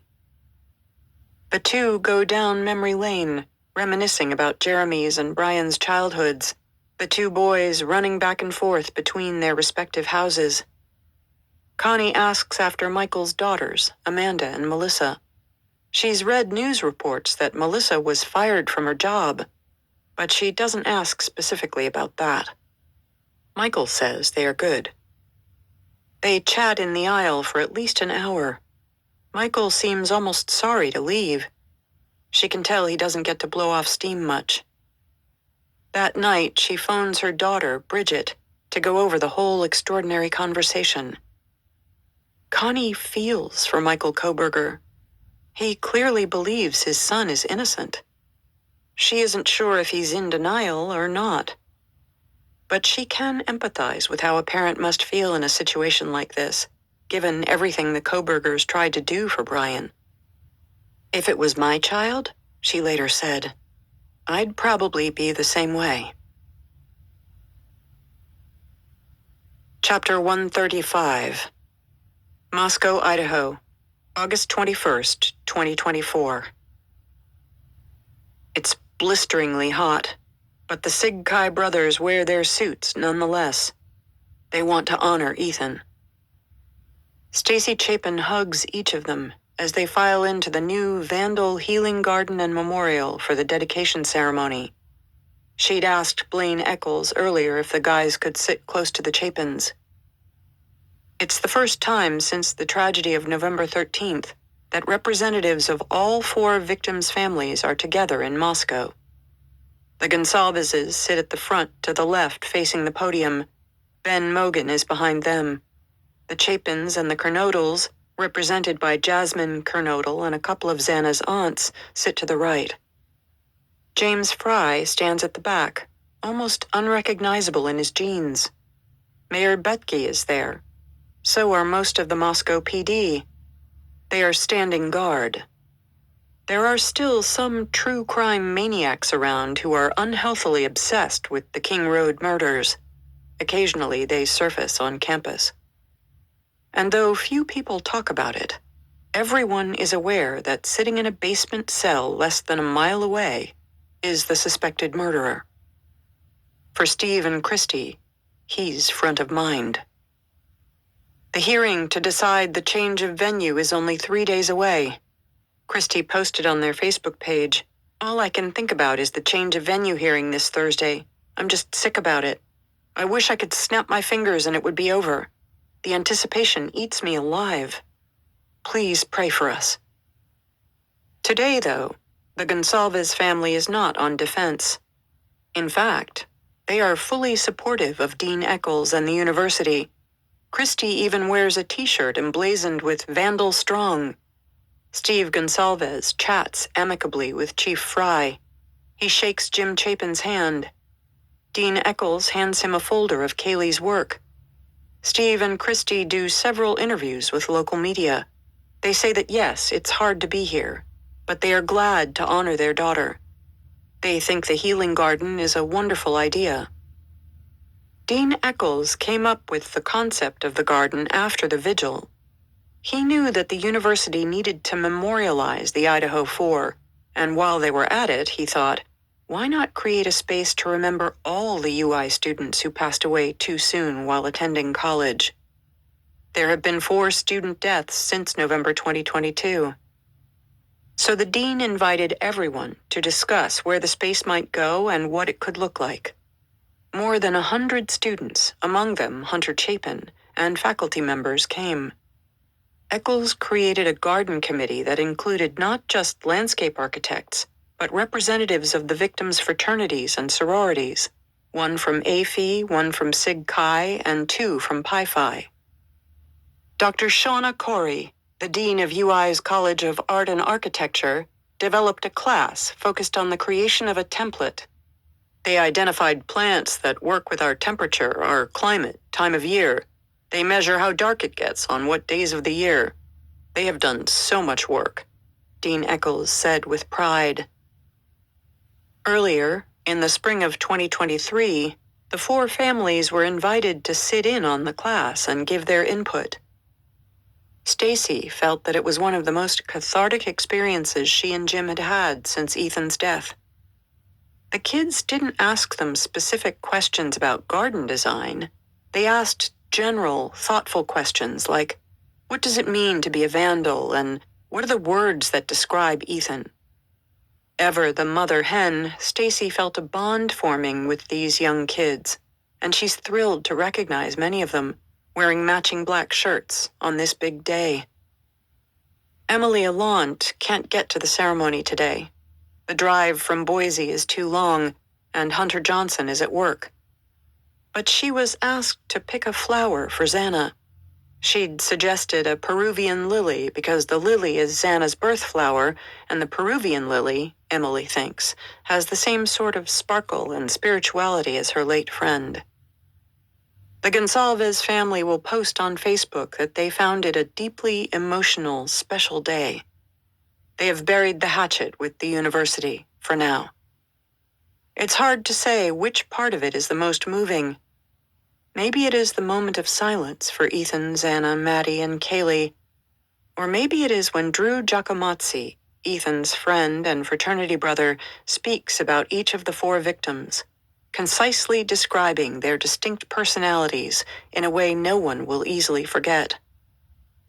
Do more of what you love, to honor Kaylee. Spread that love with random acts of kindness for Maddie. Be silly and do something spontaneous and fun to honor Xana. And tell stories with an abundance of laughter to live life like Ethan. Chapter 136. Moscow, Idaho, August 29th, 2024. The hearing to decide the change of venue lasts over 6 hours. Steve is not hopeful that the trial will stay in Moscow, despite his best efforts to convey his feelings to the judge via Bill Thompson. The expert witnesses that Ann Taylor produces, who testify that it would be impossible in tiny Moscow to find a fair and impartial jury, seem to speak out of both sides of their mouths, Steve thinks. One expert says you can call the jury and they can still remain impartial, and another expert says you hear something and you can never get it out of your head, Steve said afterward. But he's gotten the impression for months now that Bill Thompson doesn't really want to run the risk of having a trial in Moscow because of the university. The problem, Steve thinks, is that some of these people seem to put the university first, ahead of the victims. They all went there. Thompson said in court it would be better to avoid having a trial when students are around. That's why he wants to have it in the summer. Steve was not pleased when he heard that. I mean, that's kind of a weird way to present 4 murders to a judge, he said. He's also worried that the university timetable will give Ann Taylor some excuse to push the trial back beyond next summer. So even though he feels that it should be local, and that it will be one heck of an inconvenience for him and Christy if it gets moved all the way to Boise, he also figures it might not be all bad to get out of the cozy cabal that is Moscow. He'd welcome a new judge. Today, Judge John C. Judge, typically, punts making a decision at the hearing itself. He thanks both sides for their really solid arguments. I would say that professionally, this is the most difficult decision I've ever had to make, he adds. On September 6th, in the form of a written decision, the bad news arrives. The judge writes that the defense has met the rather low standard of a basis to move venues. It isn't just that the media storm might have swayed jurors. There are the practical considerations of a tiny courthouse and staff. The Gonsalveses post their reaction on their Facebook page. The family is incredibly disappointed in the judge's ruling granting the change of venue. The only good thing about this decision is it will be Judge Judge's last decision in this case. It isn't clear for a few days where the trial will be moved. But on September 12th, the Idaho Supreme Court orders it moved to Boise, Ada County, under the jurisdiction of a new judge, Stephen Hippler. Steve says that Judge Hippler is no stranger to capital cases. He's known to be strict and stern. Good. Chapter 137. Moscow, Idaho, September 15th, 2024. Brian Koberger is flown 300 miles south to Boise and booked into the Ada County Jail. There is the inevitable media fanfare around his trip. Mike Pattinson considers this to be almost a literal weight off the minds of people in Moscow. Many of them might have wanted the trial held locally for emotional reasons, but no one liked the idea of Koberger sitting underground, virtually beneath them. It emerges that his exit is barely a day too soon. On October 3rd, it's reported that the Leda County Jail might finally be closed because it does not meet code regulations. A new fire marshal has arrived in town, looked over the facility, and said that the fire sprinklers and electrical systems don't meet standards, and the doors are too small. Evan Ellis covers the story. He reports that rebuilding the jail could cost up to $14 million, minus the cost of the land. If city commissioners decide it's too expensive, Moscow's criminals might need to be housed in Lewiston instead, and the move could happen in just 2 weeks. Thank the Lord Koberger is not in there, Evan says, imagining the stink there would have been. Being the cynical journalist that he is, he considers the timing. The election for sheriff is barely a month away, and thinks that it might be fortuitous for James Fry's campaign because the jail's failure to meet code regulations happened on his opponent's watch. Is the new fire marshal a Fry guy and trying to help him out, or just a by-the-book guy, and it's just coincidence? Evan asks. I have no idea, he says with a laugh. Chapter 138. Rathdrum, Idaho, September 28, 2024. Olivia and Christy feel like they've hit a wall. They are going to need housing in Boise for 3 months, but they learn that there is no federal, state, or local assistance for families who have lost a loved one. The only option, they realize with input from Jack DeCour's aunt, Brooke Miller, is to start a Gonsalves family GoFundMe page. The family asks initially for $50,000 to house them for the 3 months they will need to be in Boise next summer for the trial. They explain there will be 10 of them, as well as pets, for the long haul. They need the basics: money for housing, food, travel, and compensation for loss of work. Money pours in, but the trial date remains uncertain. In his first hearing in Boise, Judge Hippler says he's leaning away from the June date set by the previous judge because he thinks it will be hard to pick a jury, given family vacation schedules. Thompson suggests May. Taylor suggests September. Taylor hits her usual theme of being overloaded with discovery. She's received an additional 398 gigabytes of information since August, she says. And I can tell the court that nobody on the team has read every bit of that yet. She also has a new mitigation expert she needs to bring up to speed because this person replaced someone who passed away. But in a sign, perhaps, that Judge Hippler has less appetite for delay than John Judge, he tells her she needs to get it done by the deadline he sets. There are 24 hours in a day, but if you use enough of those hours, enough days in a row, you get it done if you have to. The judge delivers a stern lecture to both teams at the outset. I'd like to say I'm happy to be here, but why start with an untruth? He adds, I do expect, and this will come as no surprise to you, for you all to get along. I understand the stakes in this case are as high as they can possibly be in any case. But you are professionals. You have taken oaths, both as officers within your jurisdictions, but also as attorneys before this bar. So I expect at all times for you to remain civil to one another, that you not engage in personal attacks, ad hominem attacks, that you not engage in theatrics, not misstate the facts or the law to the court, and that when you cite arguments in your briefs, if there is contradictory precedent, I expect to see that. On October 9th, Judge Hippler issues his ruling. The trial will start on August 11th and run through November 7th. The Gonsalves family finally feels optimistic. The atmosphere in Judge Hippler's courtroom is palpably fresh, electric even. Once they get to trial, Steve hopes events will be anticlimactic. He has reason to be hopeful. Steve's FBI sources have told him that when the agency is involved in a capital murder case, they secure a conviction over 93% of the time. The odds, therefore, of getting a conviction in a quadruple homicide? Well, you do the math, he says. A lawyer for the FBI has told Steve that in all his years of experience, he's never seen a case where DNA has been found at the crime scene and it didn't lead to that conviction. A piece of evidence like that is insurmountable.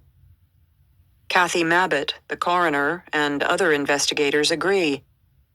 But there is one person in Moscow who is worried.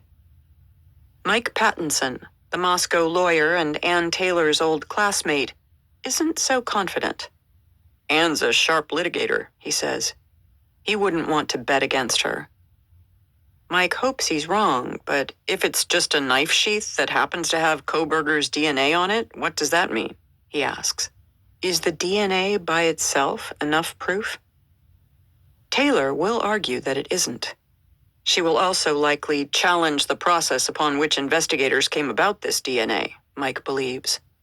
She may even offer alternative theories or suggest that somebody, perhaps a crooked police officer, could have planted it. So now the stage is set for the drama that will begin in August. The moment when Emily, Hunter Johnson, Bethany, Dylan, Ava, Jack DeCour, Adam, and so many others in the victim's circle will likely have to take their positions in the witness box, and relive the horrific events of November 13th.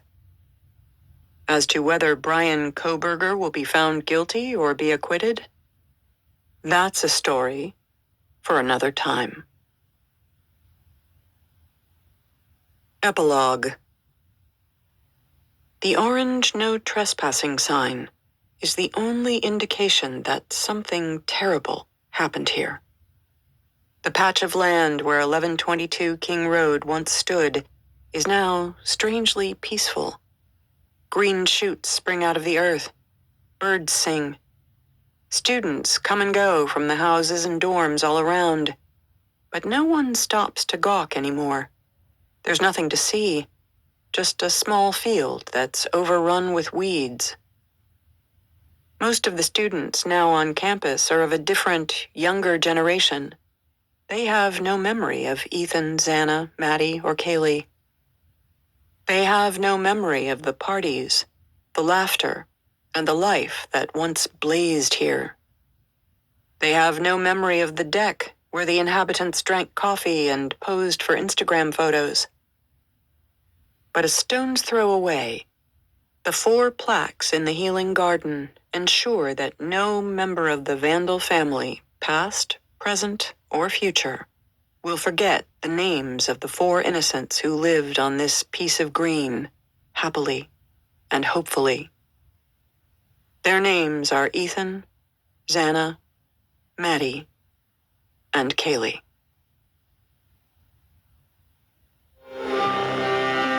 This has been a Hachette audio production of The Idaho 4, An American Tragedy. Written by James Patterson and Vicki Ward. Read by Elizabeth Rogers. Produced by Elise Green. Recorded by Sarah Gordon at Hachette Studios. Post-production by Gabino Reyes. Quality control by Molly Thompson. The Idaho 4 is also available in print and digital formats from Little Brown and Company, a division of Hachette Book Group. For more Hachette audio productions, visit us at hachetteaudio.com. Thank you for listening. Text copyright 2025 by James Patterson. Audio production copyright 2025 Hachette Audio.